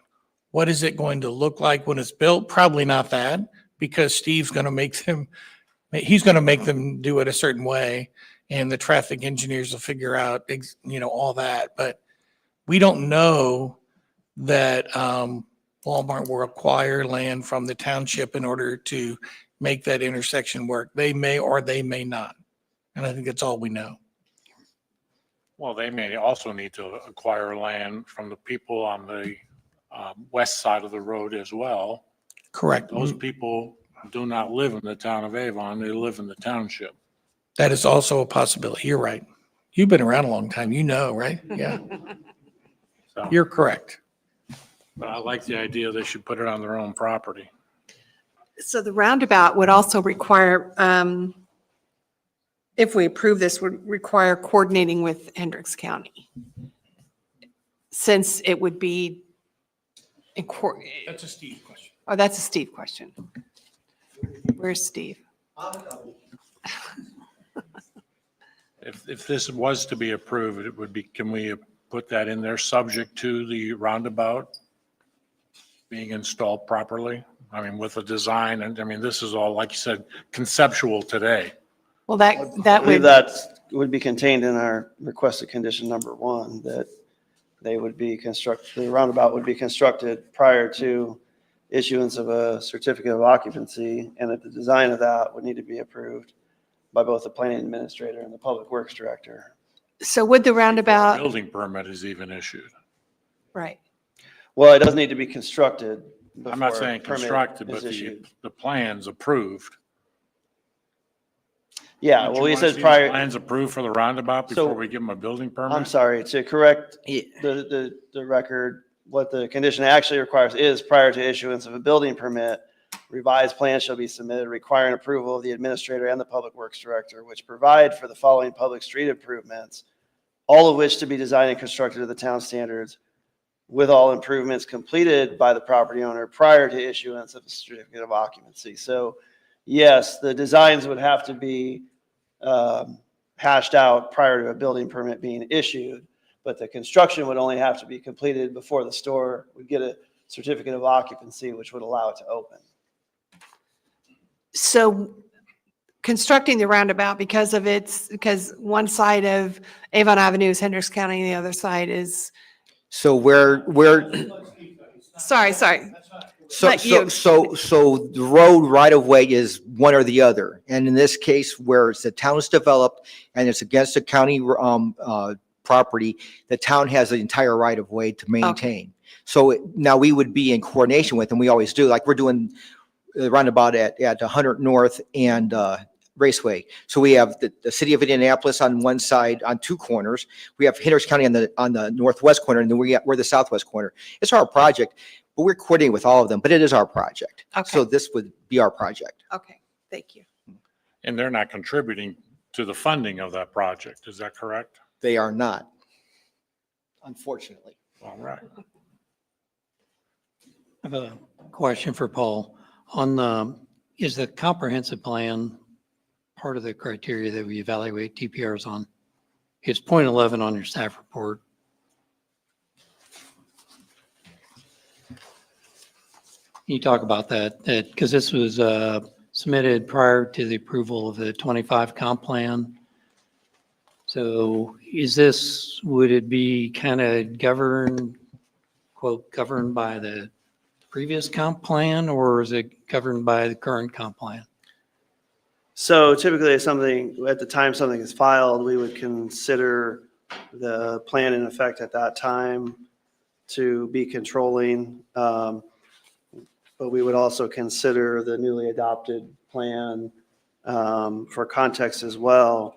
But as far as your criteria, we always mention the comprehensive plan recommendation in our staff report. But as far as your criteria for review in 8.10F of the UDO, I don't believe that there is any specific requirement that it be in compliance with the comprehensive plan. Okay. Okay. And Can I just address that? Remember, the comp plan is not a law. It's a plan. And so when a developer comes to you with a DPR, they're trying to comply with your Unified Development Ordinance. They're trying to comply with your laws and standards. right. And I think Paul did a good job in the staff report of describing this, that, you know, you could look at the size and say, is that neighborhood retail? But also, this isn't the size of a regular Walmart. So I believe that's okay. It's a smaller Walmart. So that's why I wanted to bring that up and just kind of understand that. Yeah, as far as, I mean, as it says in the staff report, you know, the comp plan in effect when this was filed recommended neighborhood retail and small scale grocers, as you said, are included in that. And you could probably argue that, like you said, either way as to whether a 50,000 square foot is a small scale grocer. It probably wasn't, you know, 30 or 40 years ago for sure, but today you certainly don't see a lot of grocery stores under that size. They're typically more of your full Walmart, Meijer, those type of stores. So from that standpoint, this probably would be in line with that recommendation. Okay. So we've had cases, proposals on this lot. This is a commercial lot. We've had proposal before that where we got commitments in 2022. And I think any commercial development is going to add traffic, and that's always going to be concerned. It's a commercial lot, so it's going to add traffic at some point if commercials develop there. When we look at the DPR, because I thought about this as we've had discussion, if staff has recommended approval and all the conditions have been met, would make it ministerial. So if we don't, there has to be something in the conditions that we say it doesn't meet for us to not approve it as a ministerial action. Or the criteria. Or the criteria. I mean, so that's where I'm like, to remind us of, if there's something that you feel that's not the case, you know, bring that up, because I think we've been pretty thorough in asking all our questions and looking at, is this going to be a case? Safety to me, the traffic is where I get concerned. I get concerned about safety. The DPW has talked about the roads are being proposed to meet those concerns here. So I do have a question for staff. So in your report, it talks about waiver A, waiver B, and waiver C. Waiver A is irrelevant now because they've agreed to withdraw. They've agreed to a roundabout instead of putting in that separate entrance. Waiver B was withdrawn. Waiver C was approved. So in the staff report, it says that staff does not recommend approval of this. Is that an error? At what I'm reading? Can I ask which page you're looking at? Page 16. Okay, Therefore, so that would be part of the staff report that started on page 7 under letter J, which would be our initial report. Right. So what we This is a published longer for report. January, of course, January commission was canceled.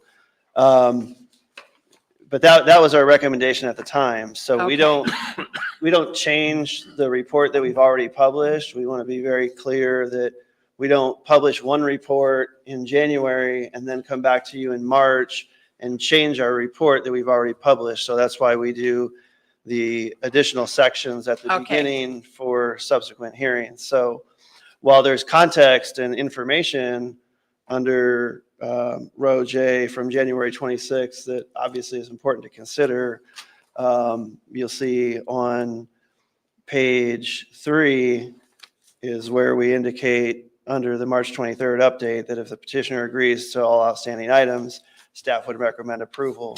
And so you have those item conditions 1 through 5, which we believe would properly address all of the outstanding items, as well as condition number 6, which we presented tonight. And petitioner has agreed to all 6, correct? Okay. So one point is the waiver C that was approved last month, is that void with a new design plat coming in? The waiver C that was approved was for excessive light spillage across the parcel line into the right-of-way, primarily at the entrance point onto Governor's Row. That would remain in effect. So okay. So it was only Governor's Road the problem, it wasn't farther down at Well, I guess those entrances are not changed, correct? Correct. The other entrance that would remain on 150 has not changed. Okay.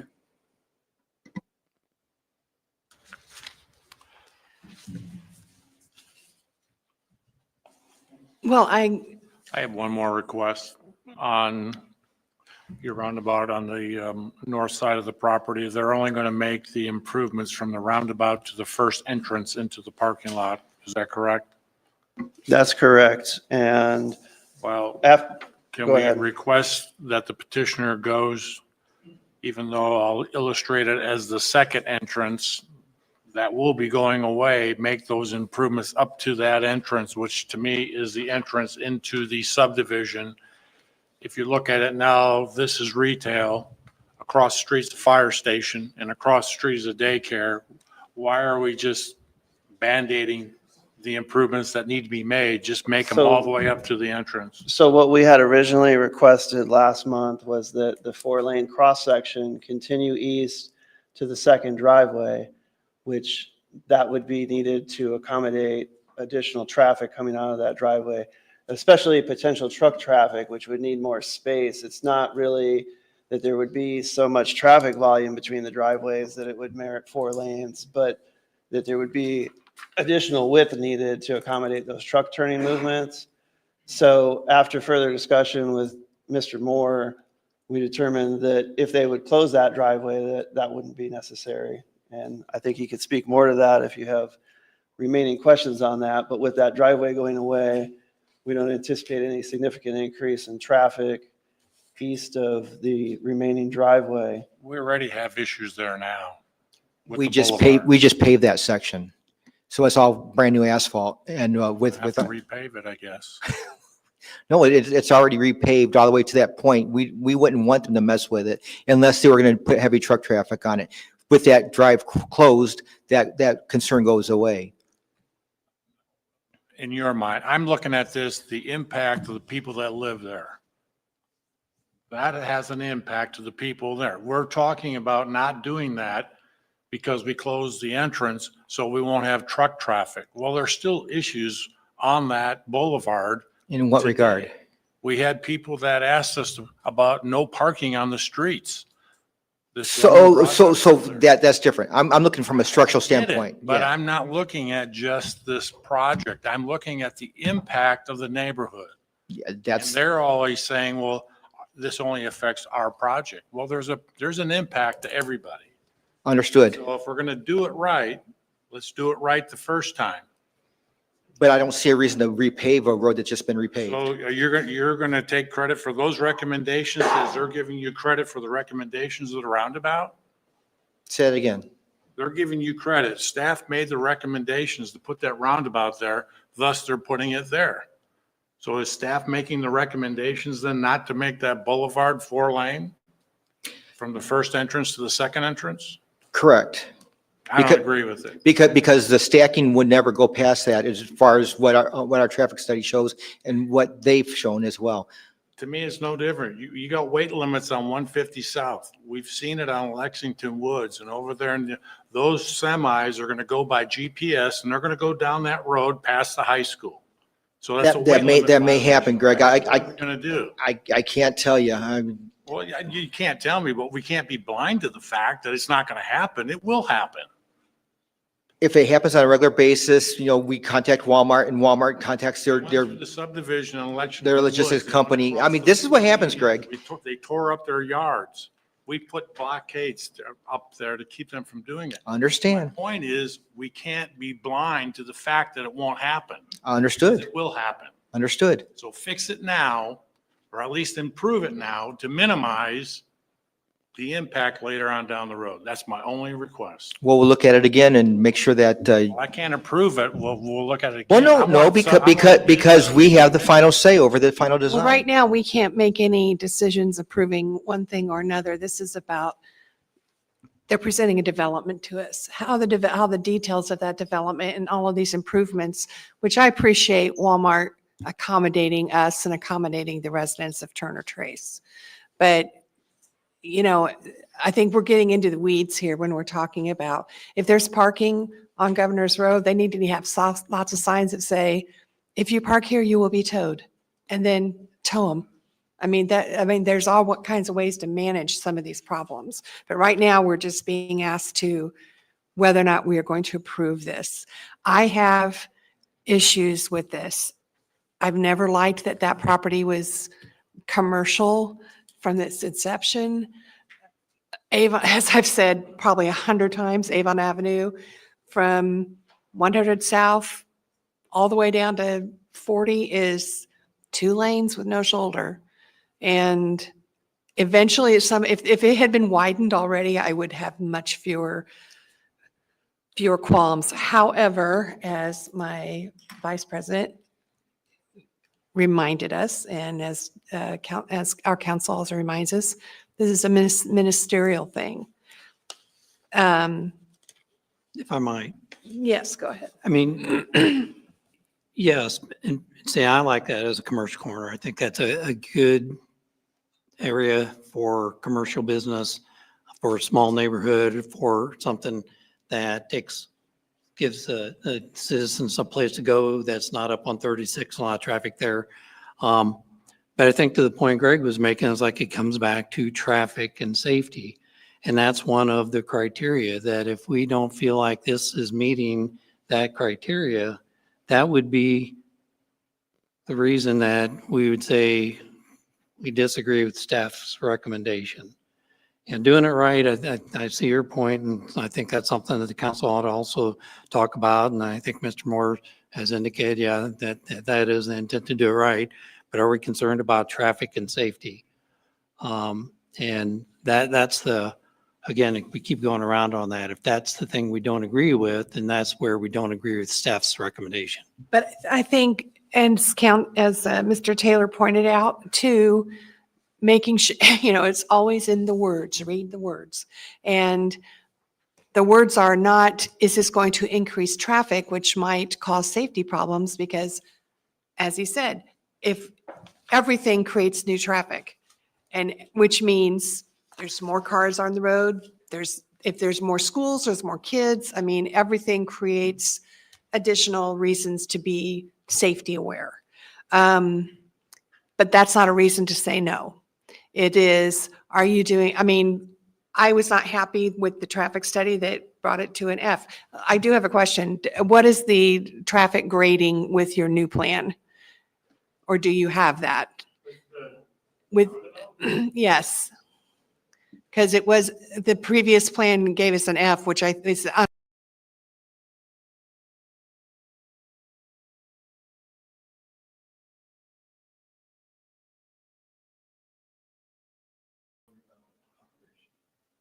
The other intersections we analyze are still. which was my previous question. So, okay, thank you. Yeah, so we don't have enough information to truly understand what that roundabout's going to do. Because it's not just a localized roundabout. It is a transportation system around this area. Traffic will go up, true. But when you put in a facility like this with the amount of traffic, we need to understand the safety impact of that. And that roundabout hasn't been considered yet. According to all the data we have, that intersection is still an F. Yes, sir. Is that not correct? I don't believe that's correct, because I think what the staff is telling you is that they have analyzed the situation and have made a determination that the roundabout, DPW has made a determination that with the roundabout, it can handle the traffic much better than. And we have a traffic study that shows that. You'll have to ask Mr. Moore. I'm just, Okay. I think he said earlier, but let's ask Mr. Moore. yeah, let's verify that. And I would just say, Andrew, that if you believe that you want to, I think Mr. Moore said they contacted the traffic engineers who work for the town, and it was their opinion, but you have not seen a traffic study from that traffic engineer. You do have the right to ask for that study and to review it, and even have that traffic engineer come and talk to you, come to this meeting. So just keep that in mind if that's what you're saying. So the answer is, we don't have the actual rating. We know that we're going to create gaps in traffic, which would then improve that F to at least 1 up, so it should be at least a D. We think it'd be higher than that. So if you want an actual study done, we can do that. It wouldn't take long. But it's definitely not going to be an F now, because what the F was the delay due to not being able to get into the traffic, right? Well, now you're creating gaps with a roundabout. So that automatically lifts you 1 letter.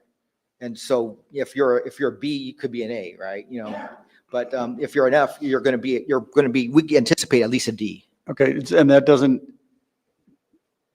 roundabout won't affect northbound traffic such that those issues. Oh, it's not would going to be- decrease, no. You're just What's saying that? that it will have a positive impact on. It should have a flow. positive impact on flow, yes, especially side street traffic always benefits greatly, Correct. Okay. always. It might be helpful just to point out that the level of service F condition that would be created is only for the westbound Governor's Row left turn to go southbound on Avon Avenue, because they need, 2 gaps from both directions, not to go northbound. And with the creation of the roundabout, you only need to have the gap from, as Steve, I think, is saying, the one direction for that traffic to get out there. So, it's pretty clear that it will create a much favorable level of service for that specific condition. And that's the one condition that fails. As Steve said, it shouldn't have any effect on northbound traffic, because it's only going to have to yield to cars that are coming around to turn onto Governor's Row. Is that correct? Yeah. And so your points of conflict are you worry about safety, your points of conflict get reduced significantly too. So on a traditional intersection, it's 64 points of impact with T-bones and head-ons. At a T, off your head, it's like Reduced by 40, it's like 40 something.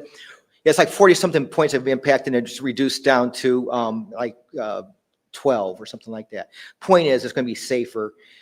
The roundabouts are.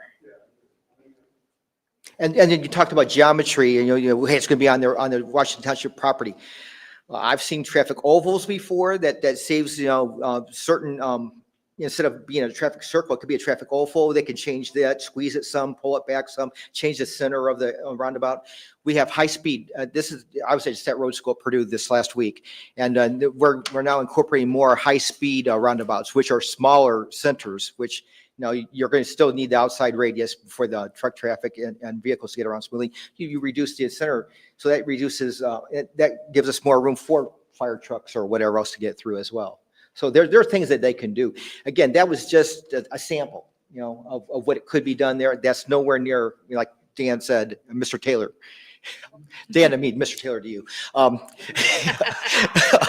It's like he said, it's not going to be anything like what you're seeing there. It's going to be round. It's going to have curves, but we don't know what it's going to look like. Sorry. Any more thoughts? So with all that. did you Conversation. say we don't need a new traffic study then? What? That's what you were asking.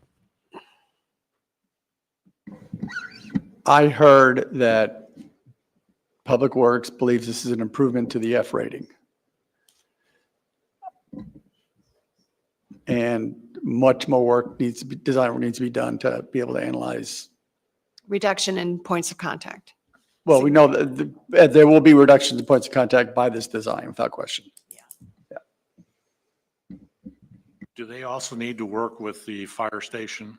What do they do when the fire station has a run, the yellow lights, red lights come on? It's got to be right in the middle of that traffic, that roundabout, or just on the north side of it. What happens there? I mean, so I think. Well, that's DPW would, I'm sure, handle that part of it to make sure that if they need to go south, that north going traffic. I just want the fire department to tell us they're fine with it. And if they're not fine with it, then they need to tell them how to fix it or how they can work together. One of the things we heard is like they're concerned about going north and east and west to go south. So it's lucky the fire department went in after the roundabout there at Oriole Way. or But else that we was would have only hit the during same point construction. That was only during construction. During construction. So it's like, the question is, how does the town handle construction at any time? Especially since we close intersections to develop roundabouts, there's always that issue. I think it's a good question, but it's like, I assume the town's had to answer it, or maybe we just got lucky that we've never had any fire stations where we've done roundabouts. But it sounds like, I bet what's going to happen more frequently with the number of roundabouts that we'll probably be putting in the future. So I'd be interested if we would permit to have Chief, if you'd be interested in commenting to that. Chief, 'cause do you want to you come talked both- forward You were again? in support and against, kind of. Thank you for coming to the meeting. Aren't you glad you came? Push the green button. Comes with the territory. The biggest thing we were concerned about is the construction. To tell you how it's going to work as far as the roundabout itself, that goes down to apparatus selection in the future, which is about 5 to 7 years off, right? So to get around roundabouts, what's the best way to do it? You put tillers in. That's what Carmel's done. Well, that's about a $5 to $10 million investment, depending on how many ladders we have. Right now we have 2, so it's going to be around 5 million plus. And that's a tomorrow's problem. To go in here and answer how it's going to impact us, I'm a little late to the game coming to this meeting now after you guys all have that information. So to stand up here and speak for or against, we support the community, we support the citizens. That's our job. So it may seem like a neutral Switzerland type answer, but that's our duty and that's what we're sworn to do. It doesn't matter who it is. If we pull out and there's a traffic jam, what happens is delayed response. The way we handle that's radio. We ask them to start another apparatus from a different direction. What's that mean to you? That's up for you guys to determine. Are you familiar with situations where there has been construction at a fire station that has required or made it more difficult to head in one direction or another? Yeah, in Brownsburg, they shut down Station 131 right there on the corner of Green and 136. Gotcha. They could only exit back off of Grant Street or whatever it was and return there. My thing is there's going to be exceptions to the things we agreed to with you all for that station on how we get in and out of the station. There has to be, depending on how the construction works. Our focus and our concern today was just during the construction, we need to have a lot of talks on how we handle it. It's also the encroachment on the property and how that works. I just want to put that out in space for everybody today. So it was out there for future discussion. So Once it's built, the way we navigate it's like any other emergency. That's our job. So during construction, it would seem like it's going to be before, like it is now when we don't have that station in service, that anything south would have to be served by the stations at, I think one's out Prestwick or they're on 36. Like they Yeah, do you just have a today. delayed response. I call that area that Fives is in. And you're trying to address that It's by just the new Neverland. fire It's an station. 8-minute response, right? So when you look at Lexington Woods, we burned down 2 houses there. We burned one down in the area of Turner Trace. And the reason is response time. Right. That's all it is. Same thing with the lady that came and spoke at the last board meeting whenever we were trying to get approval. You know, it was a delayed response to her husband's cardiac arrest at 7 minutes. Time's of the essence. We'll navigate that when we get there. During construction was our biggest concern today, and the encroachment on the property. So the equipment that you're putting into that station will be able to navigate this. All of our equipment navigates all of the roundabouts now. Now, do we like them? No, it creates wear and tear. They already exist. I'm not going to complain about another one. So maintenance of traffic, we would probably recommend that we build it in stages. So if we, instead of a total shutdown for 60 some days, we would probably take 90 days and build it half at a time and maintain traffic for the fire department to be able to continue through. Wouldn't be all for the general public, but mostly for the fire department. So I think there's a way to do it. We just have to sit down and plan which way we want it to happen. But it's not something we can't do.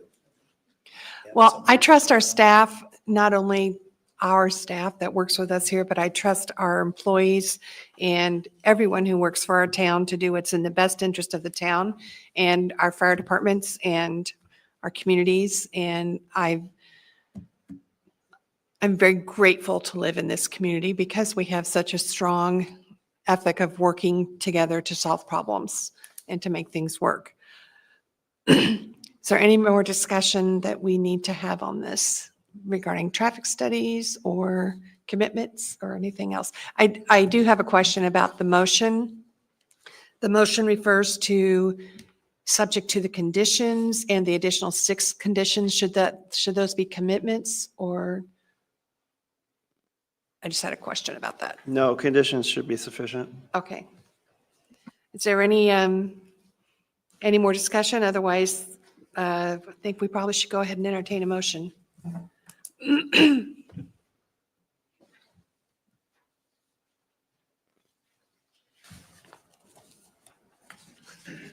Or more discussion?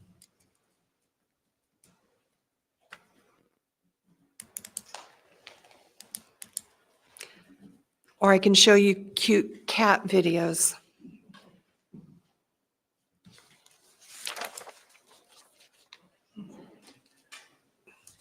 I'll make a motion because I think that's our job, is to take action on these, and that's something we need to do. And I think we've had a very thorough discussion. It's answered a lot of my questions I came in here with. And with the petitioner being, agreeing to all the conditions, staff making recommendation, we haven't identified anything that we don't feel like it meets any of the conditions. Therefore, it is a ministerial decision. So I'm leading this. If anybody believes there is a condition that's not being met and doesn't make it ministerial, jump in here before I make this motion. Well, I think everybody in this room has trouble with concerns with the safety impact of the roundabout and the area around it. And that is one of our goals. Now, we disagree with staff on that, and that is perfectly okay. But I think there's too much impact of adding this kind of traffic without a more concerted traffic study. So I would propose that we do ask for a more detailed traffic study with the new design in there, with Department of Public Works asking for, being involved in that discussion. So maybe we have to add that as a condition if we're going to bring this through. Would that be a condition, or would we suggest a continuance to allow that to happen? So that's where I think we have the ability to do a continuance if we're asking for more information. That's our discretion. I think the petitioner's got a comment that they'd like to make. That was a joke. We would just offer that we'd like to have the decision tonight, obviously, but we'd be willing to enter into a 7th condition, that the approval would be subject to a submission of a revised traffic study indicating the impact of the roundabout. I'm happy with the subject to language. With a rating of greater than C, or what, I mean, See, that's if you don't have any improved criteria, then there's no point in doing the study. I don't think, where'd Mr. Moore go? Stepped out. Typically, a level of service E or F is what would be considered unacceptable. So even though a D might not seem like a great grade, a D would be generally considered acceptable. So I don't think it would be, I don't know that it would be incumbent on the petitioner to do something that brings it up to a higher level than what would be acceptable. So D would be a minimum? I believe that would be appropriate. With the extra analysis of school traffic time zones and all directions around it, not just that intersection. So that would be my request. So, And approved by the Public Works Director. Of course. Were you going to add something, Paul? no, I just wanted to be clear on when we say all the area around it. So you could study the intersection of Avon and 100. I mean, the other adjacent intersections have all been included in the study. I think that would be if you were looking at looking at an additional location, that would probably be, That is, my request would be Governor's Row, Oriole, Avon Avenue and Oriole Way, and the entrance to the property on Oriole Way. That would be, Well, it would also have to include 100 North and Dan Jones, because that's where those schools are. We've got two elementary schools at 100, or 100 South, rather. And we've also got the middle school, there he is, came straggling back in. so the other, so let me verify as well, that did the traffic study analyze overflow traffic going through Turner Trace subdivision? That'd be, so, yeah, it projected the traffic that's going out there now, but I don't know if, you captured the traffic going out of Turner Trace. Yeah. That's how we got the letter F, right? It watched how the traffic was going right now. No, but what about the traffic, like, if there, so the scenario was there's a delay turning left. What about diverted traffic that they're not going to wait to turn left, they're going to go through Turner Trace and come out that entrance? Did it, so you leave the property going north and leave the property, the Walmart property here, going north and turn right onto Governor's Row, go through Turner Trace property to avoid having to turn left onto Governor's Row. Governor's, yeah. I don't see a lot of people doing that because it's the ease of getting into a roundabout. Well, but that's That's going to be faster to go on the roundabout.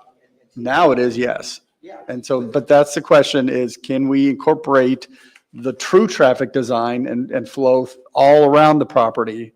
No, I'm not, You're asking for a circulation plan. okay, I'm going to Okay, defer to You're you. asking for something that we have to guess. And that's what's all it be. This is, we take traffic, okay. we take road If- traffic, right? Can you stand closer to the microphone? and if I might just jump in, Steve, because I've got the traffic study in front of me. I think your question was the amount of traffic that would exit the site onto Governor's Row and turn right to go eastbound into the neighborhood. Exactly. And their study does indicate that there's typically, well, it looks like there would be, it looks like a total of 9 cars making that motion at the peak hour. And maybe their engineer can elaborate on that, or correct me if I'm wrong. And so if that's included in the property, because I know that the residents of Turner Trace are going to be most affected by this by every stretch of the imagination, both getting in and getting out, speed humps and all that kind of stuff. So I want to make sure that interest is considered in this traffic study. Yes. Okay.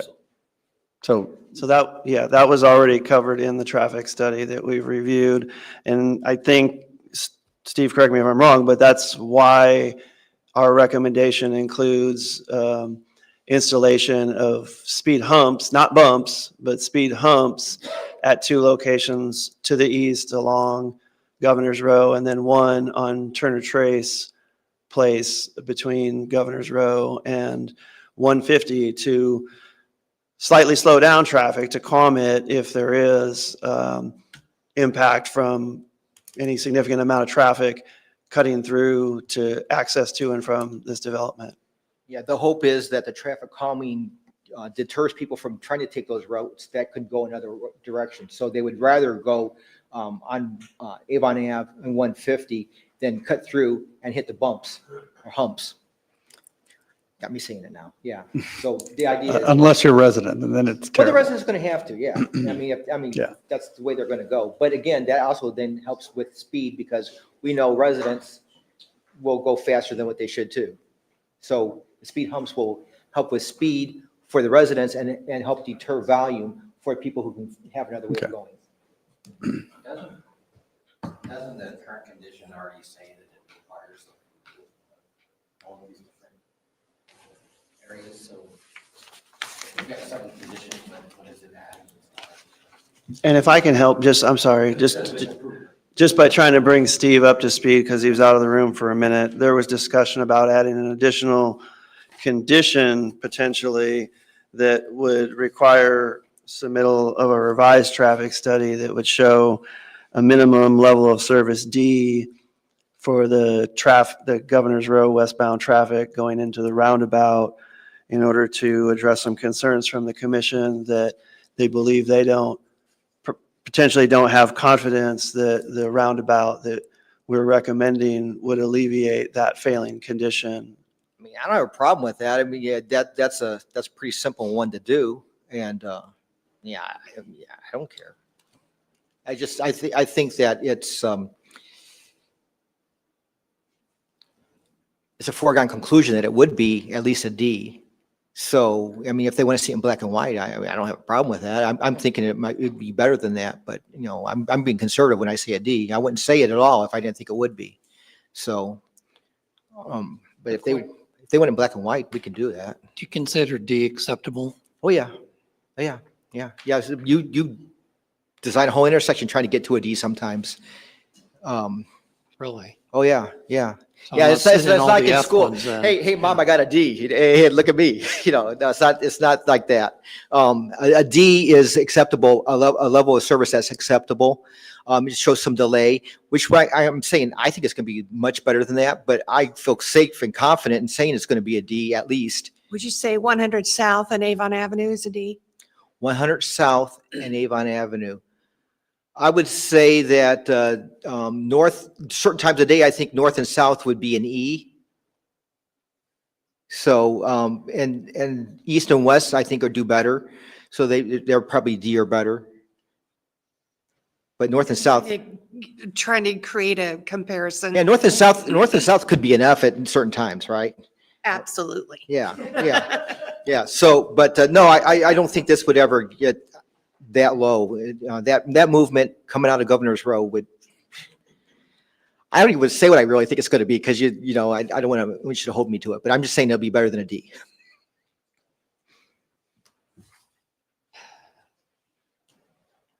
What do you think, Andy? So it's already an F in certain times, and we're going to add more traffic to it and slow the traffic down at a roundabout. It's going to get better? Well, so that's the thing. That's one of the intersections that's on our list to improve. The 100 South and Avon Ave is up for improvements for signalization. And I think that's what it's going to take. We've already paved Avon Ave 5 years ago, something like that, 6 years ago. We paved 100 South to the east. And so, you know, we have good infrastructure there, but the signal itself needs help. And so that's on our list of things to do.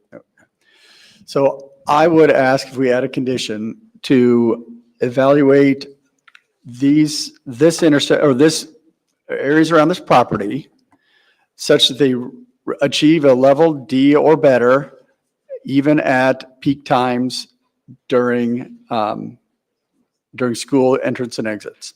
I'm not sure that's reasonable to insist that it always be a D at all times. I just don't think that's reasonable to ask of a developer. You know, I live very close to 100 South and Avon Avenue, and there are times when it's just a wide open field and I can pull out and there's no problem. And there are times when I'm like, what was I thinking? And it's just because of the flow of traffic. There's 2 schools and a high school within a mile of me, and or 4 schools and a high school, elementary is in a mile. So I don't think it's reasonable for a developer or petitioner to hold them to that standard, because there's going to continue to be development, and especially I hope Avon Avenue gets widened sooner than what I'm hearing it might be. But which, you know, wider. I think we disagree on that. So Okay. I'm willing to, that would be my proposal, and the committee can choose what to Okay. do with that. Good enough. So if I might just weigh in, I think it would be reasonable to require a revised traffic study that shows, unless you're already, you know, convinced from Mr. Moore's comments that the roundabout will work for Governor's Row, but that with the example of Avon and County Road 100, that intersection was not included in this study. And so if the concern is about accommodating additional traffic that will use that intersection, I mean, there can be a condition that and I don't know if, I think what you can do is, as a commission, is require them to make improvements to conditions that they are worsening. But if that intersection is already operating a level of service F at times, you can't require them to fix the existing conditions. I mean, you can only accommodate for what they're adding onto it. That's fair. Okay, I understand that. Mr. Taylor, I see you scribbling furiously over there. Yeah, I agree with Paul. We can make them deal with their impacts they're causing, and that's it. And yeah, that's all I'm going to say. I guess on that point, and Paul, correct me if I'm wrong, but I think you're suggesting what we would propose is that the additional condition relate to that westbound Governor's Row movement, which is the only one that is an F. I mean, I think the discussion that's been going on is, yes, that, but also the concern, if I'm understanding correctly, that's been raised about the intersection of Avon Avenue and County Road 100, which I'm not sure why, but was not included in the study, and making sure that any additional traffic that potentially deteriorates conditions there would be accounted for in whatever way the Department of Public Works and the town would deem appropriate. If that's encompassing Yeah, what so you're proposing as a seventh condition. the concern here is it's already bad. And if the petitioner has to accommodate the conditions to not make it worse, adding 3,000 cars to that intersection will make it worse. So how do we prevent it getting worse? That's the question. Well, I mean, again, we had our study area set. We didn't look that far. Okay. From the site. So I mean, conceivably, a lot of the traffic that would be dispersing out that far is going to have a lesser impact as the traffic. Fair. So, and I would anticipate a lot more through traffic than turning traffic. What really hinders the intersection is the turning traffic. And Yes. so as we get further away from the site, we're going to see, probably less traffic, but also throughs and a mixture of turns. I just don't know what this, by looking that far outside of our study area, really, what that's going to tell you. I think the problem is that we have two elementary schools at 100 and 100 South and Avon Avenue, and a lot of that traffic heads south on Avon Avenue. Yeah. So that will contribute to the traffic at the proposed roundabout at Governor's Row. And some of those people will be turning into Turner Trace, not all of them, not most of them, but. So I guess I don't know how to address a concern, but I think this area is not designed to have this level of traffic. And it's not Walmart's fault for that. It's a bad spot to put a heavily increased road traffic. And I'm not sure the system is designed for it. And that's where my safety concern comes in, that I don't think this design is appropriate for that location because it creates a safety hazard that cannot be prevented with the current infrastructure. And that's where I think as a plan commission, we can bring in that concern and vote on how we think this design appreciates that. And that's. Can I just ask, can you speak in more detail to what the specific safety concerns would be that need to be addressed by this development? So the safety concerns are folks walking through this area, folks driving through the neighborhood in Turner Trace. It's about people trying to get in and out of this property and the adjoining properties and the adjoining neighborhoods, as well as the people that live along Avon Avenue that have driveways on that street that then can't get out or can't safely negotiate through this area because of the increased traffic. I'd also add that it would seem that we are creating the potential, I don't know, but as traffic goes north from Oriole Way, if they're going to have to stop at the roundabout because traffic coming south is going through the roundabout and going into Governor's Road to go into Walmart, that delays the traffic there. So they're going to queue up on Avon Avenue, which will end up queuing up on Oriole Way, which is coming from the high school. So at that point in So there, time, there's a left turn lane from 150 into the development. And so that, there, I'm not talking about 150. I'm I'm sorry. coming from the high school, going to Avon Avenue, then going north on Avon Avenue. But there's people coming south on Avon Avenue to go around the roundabout. They go into Governor's Row. They have the right of way. And people are on Avon Avenue will have to wait for that. And I've been in situations, if you're not in the flow of traffic, you're going to be waiting for that. So that's where coming back to the safety of the way this is designed here is that we're increasing the potential for safety issues, which I think more accidents as you get more drivers that are trying to get through that roundabout because they're in a hurry. To me, that's the point that Andrew is making, and I would agree with, is like. So did you say that traffic coming south on Avon Avenue to Traffic then comes south. come on around? Avon- No, as traffic comes south on Avon Avenue to Governor's Row. Okay. Want to go into Walmart. I'm going to go around the roundabout to Governor's Row and into Walmart. That's going to stop traffic going north on Avon Avenue because the right of way is the person going around the roundabout. But that's true of any roundabout. So, I mean, I think we have you have numbers on that, correct? Yeah. If you want the actual. But that, yeah, like I said, I mean, the roundabout is designed to circulate traffic. So you go up, you let someone go, you go through. I mean, So, and I understand design. I've been at Carmel. If you aren't in the direction of traffic flowing, you are waiting until that line of traffic has gone through that roundabout. Even though the design is allowed for interspersing, you can't break that line. So I'm not disputing what the design's supposed to be, but once that traffic starts flowing, you're at the mercy of the waiting for no traffic.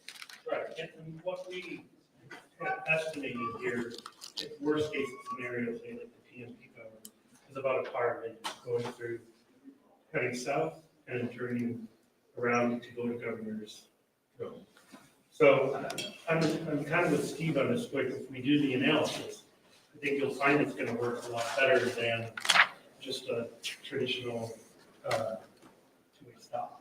I think we're overestimating, this isn't Lucas Oil Stadium where people are going to be backed up for a mile to go into, or Wawa, to go into Walmart. I think they're going to, I mean, 100 South and Dan Jones, regularly, I have to sit there for 3 or 4 minutes until the southbound traffic passes if I want to go south or get on the roundabout. I mean, that's just the nature of driving. That's if I was sitting at a stoplight, I may have to make 2 cycles. I mean, Avon Avenue and 36 comes to mind. So I think that's, we're focusing on just the problems with driving in an area that has a lot of traffic. And there's not a single intersection, I would venture to say, on any of our major arteries that at some point on some certain day, it's an F. It just happens. So the question is there always going to be so much traffic pulling into Walmart from coming south on Avon Avenue so consistently that we're going to have backed up traffic between Governor's Row and 150? I don't think it's going to be that much. We're talking about a limited period of time, which is going to be irksome to everybody who has to deal with it when the schools are being let out and when people are being dropped off, and nobody's going to like it. And then the kids will be in their seats and things will flow fine again. So focusing on, there's going to be a few times when you have to wait 30 seconds or a minute to get into wherever you're trying to get to, is missing the big picture. That's my opinion.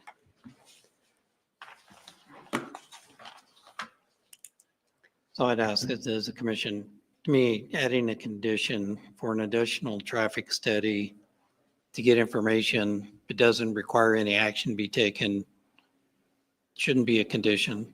So we either do a continuance to get a new traffic study to get additional information to determine if there's a safety issue, or we don't add that as a condition.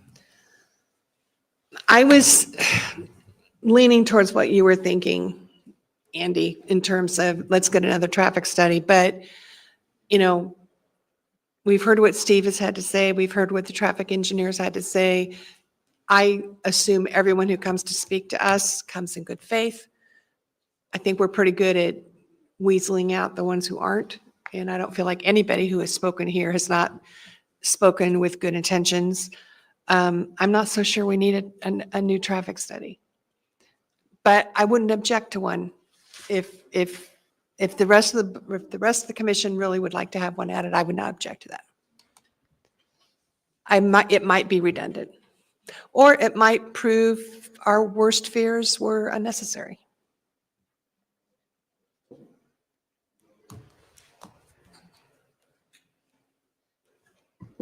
So let's add the an additional analysis with that roundabout and have it be subject to approval by DPW or Department of Public Works. That the traffic situation in this area is appropriate. And because we can guess, we can estimate, and I'd love to see the data, but I'm not the traffic expert here. So let's get the study and let Department of Public Works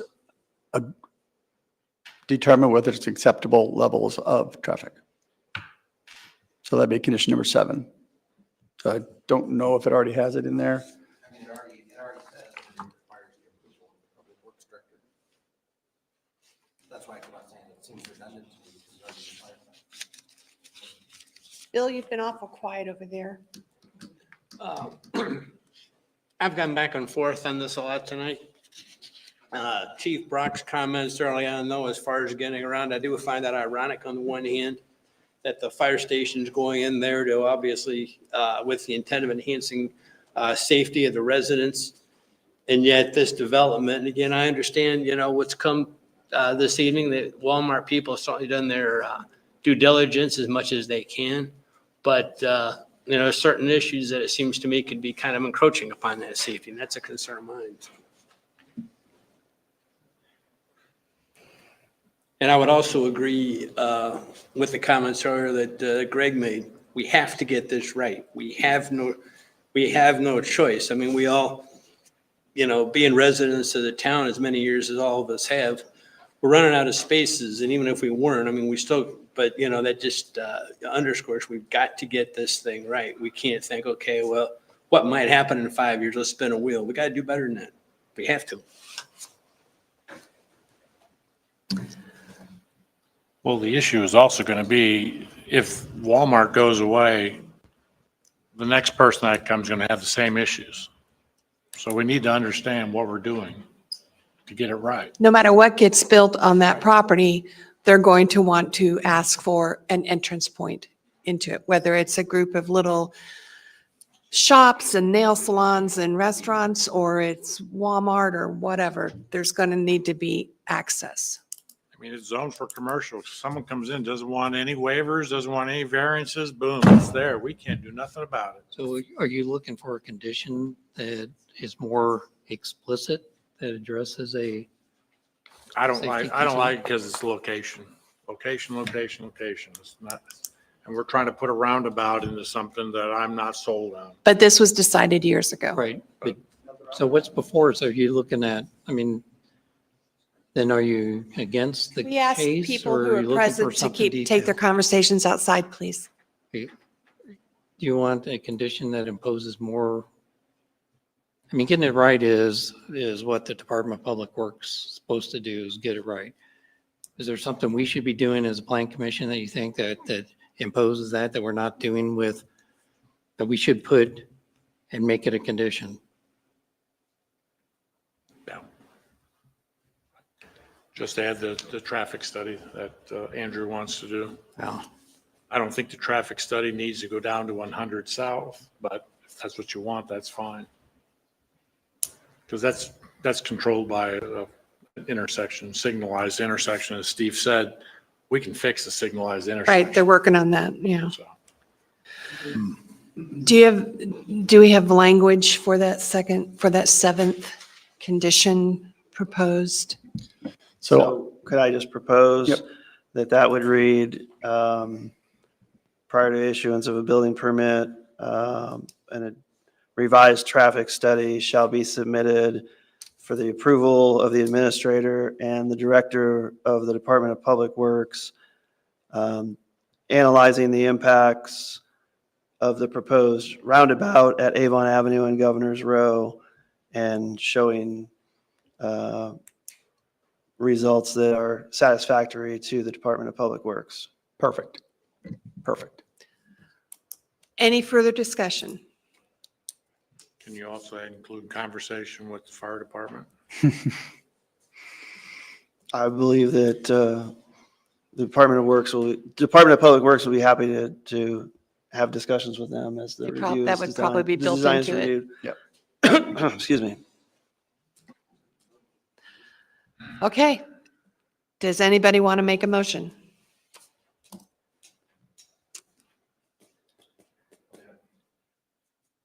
I move that we approve DPR 2518 Walmart, Market Avenue, Market Avon Avenue, the development plan review to provide for a 2,000 square foot retail building with a drive-through pharmacy, surface parking, and related improvements, subject to the conditions listed in the staff reports with the additional sixth and seventh conditions as presented at this hearing. Since it has satisfied all the requirements for development plan review under state law and subject to the approved findings of fact. Do we have a second? Second. Having had a motion and a second, we'll now take a vote.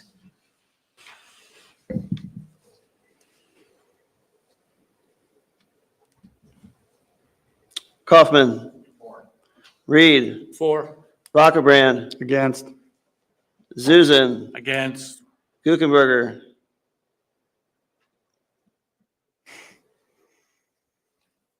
Against. Ransberg. 4. And we are tied. Mr. Taylor? The chair can entertain other motions. Okay. My vote is no action at all.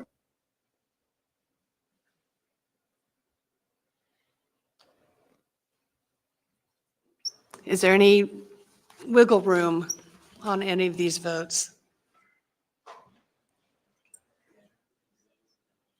Our options are to send this to the town with a recommendation for, a recommendation against, or no action. It's not a, It's not going to the town. Doesn't go to It's a DPR, there's a DPR, you're the final word. And you might ask yourselves, if this were a rezone, how would our questions have been different? Because we bled into that a little bit. So you either approve, you continue, or deny. Those are your three options. Well, see, Make this sure is, we stay focused on that. Okay. this is something that I understood we weren't allowed to speak through, was the conditions of rezoning this. That's not part of the DPR discussion. So That's where for does the that get bo- addressed? Yeah, that's for the border zoning appeals. it's a commercial. It's C2. It's already zoned C2. Yes, This but is- it's not zoned for liquor store. It's not zoned for convenience store, and it's not zoned for drive-through, which all of these are here have. Well, But- there were commitments that not to a liquor Yep. store from 2022. Yeah, but let's talk about this. And I talked about this in training, and there's a specific case that I talked about. Okay. And that is the courts say the commitments say what they say. Okay. And so if it had been the intention of the town council to have a commitment that no commercial use was ever going to be on this site that sold alcohol, they could have said that. They did not. Okay. It said liquor store, and a liquor store is a liquor store. And nothing would have prohibited the town council from saying any business that sells liquor or 18 other prohibitions. So that's not our job to rewrite those commitments or to reconsider zoning. That's just not our job. And I don't know why we keep talking about that. It's not our job. That's the town council's job. They determine zoning, they determine commitments. And this was 2022, it wasn't 800 years ago. I mean, it's 2022, those commitments were modified. We cannot take the words in those commitments, we're not allowed to, and make them say whatever we want them to. And I cover this in training every year. It's one of the cases I talk about. So we don't have to have this kind of conversation. And we shouldn't be talking about commitments. That's land use. This is design. That's what we need to talk about what we should be talking about. Sure. And even though we aren't supposed to talk about it, I mean, Paul did talk and indicate they reviewed those commitments. And I went back and reviewed the language. I agree with Paul with the evaluation that this doesn't this doesn't interfere with those commitments. So, it's zoned for commercial. There's going to be commercial development there unless somebody comes through and request a rezone.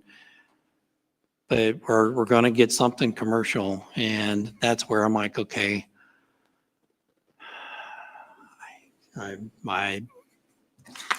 is it a safety issue? That's where I'm kind of struggling with. So we asked for an extra condition to be added to address the safety, I thought. And we still voted against. So is there another condition that needs to be added? What needs to happen? I think we're getting caught up in, and Mr. Taylor very kindly reminded me that the additional traffic is not in and of itself a safety issue. It is how we address the additional traffic. We have heard from our own DPW director, who has said on more than one occasion that, and from the traffic engineer, that they fully expect that roundabout to actually make the introduction of 3,000 more cars safer than the original plan at our request. It is, there's going to be something commercial there. The previous attempts to put something commercial there have failed for various reasons. I would like to see that property developed instead of just driving past an empty lot every day. Like I said earlier, I think all the parties have come here with very good intentions. Walmart has tried to accommodate us as much as possible. And, safety can't just be, we want to make sure that there's no more traffic or that traffic doesn't change. It's going to change. Are we doing it in the most safe way possible? I believe that this roundabout and the new traffic study, which you requested, Andy, I'm going to trust them that this traffic study is going to confirm what they have told us. I'm a little perplexed as to you requested that 7th condition and voted against it.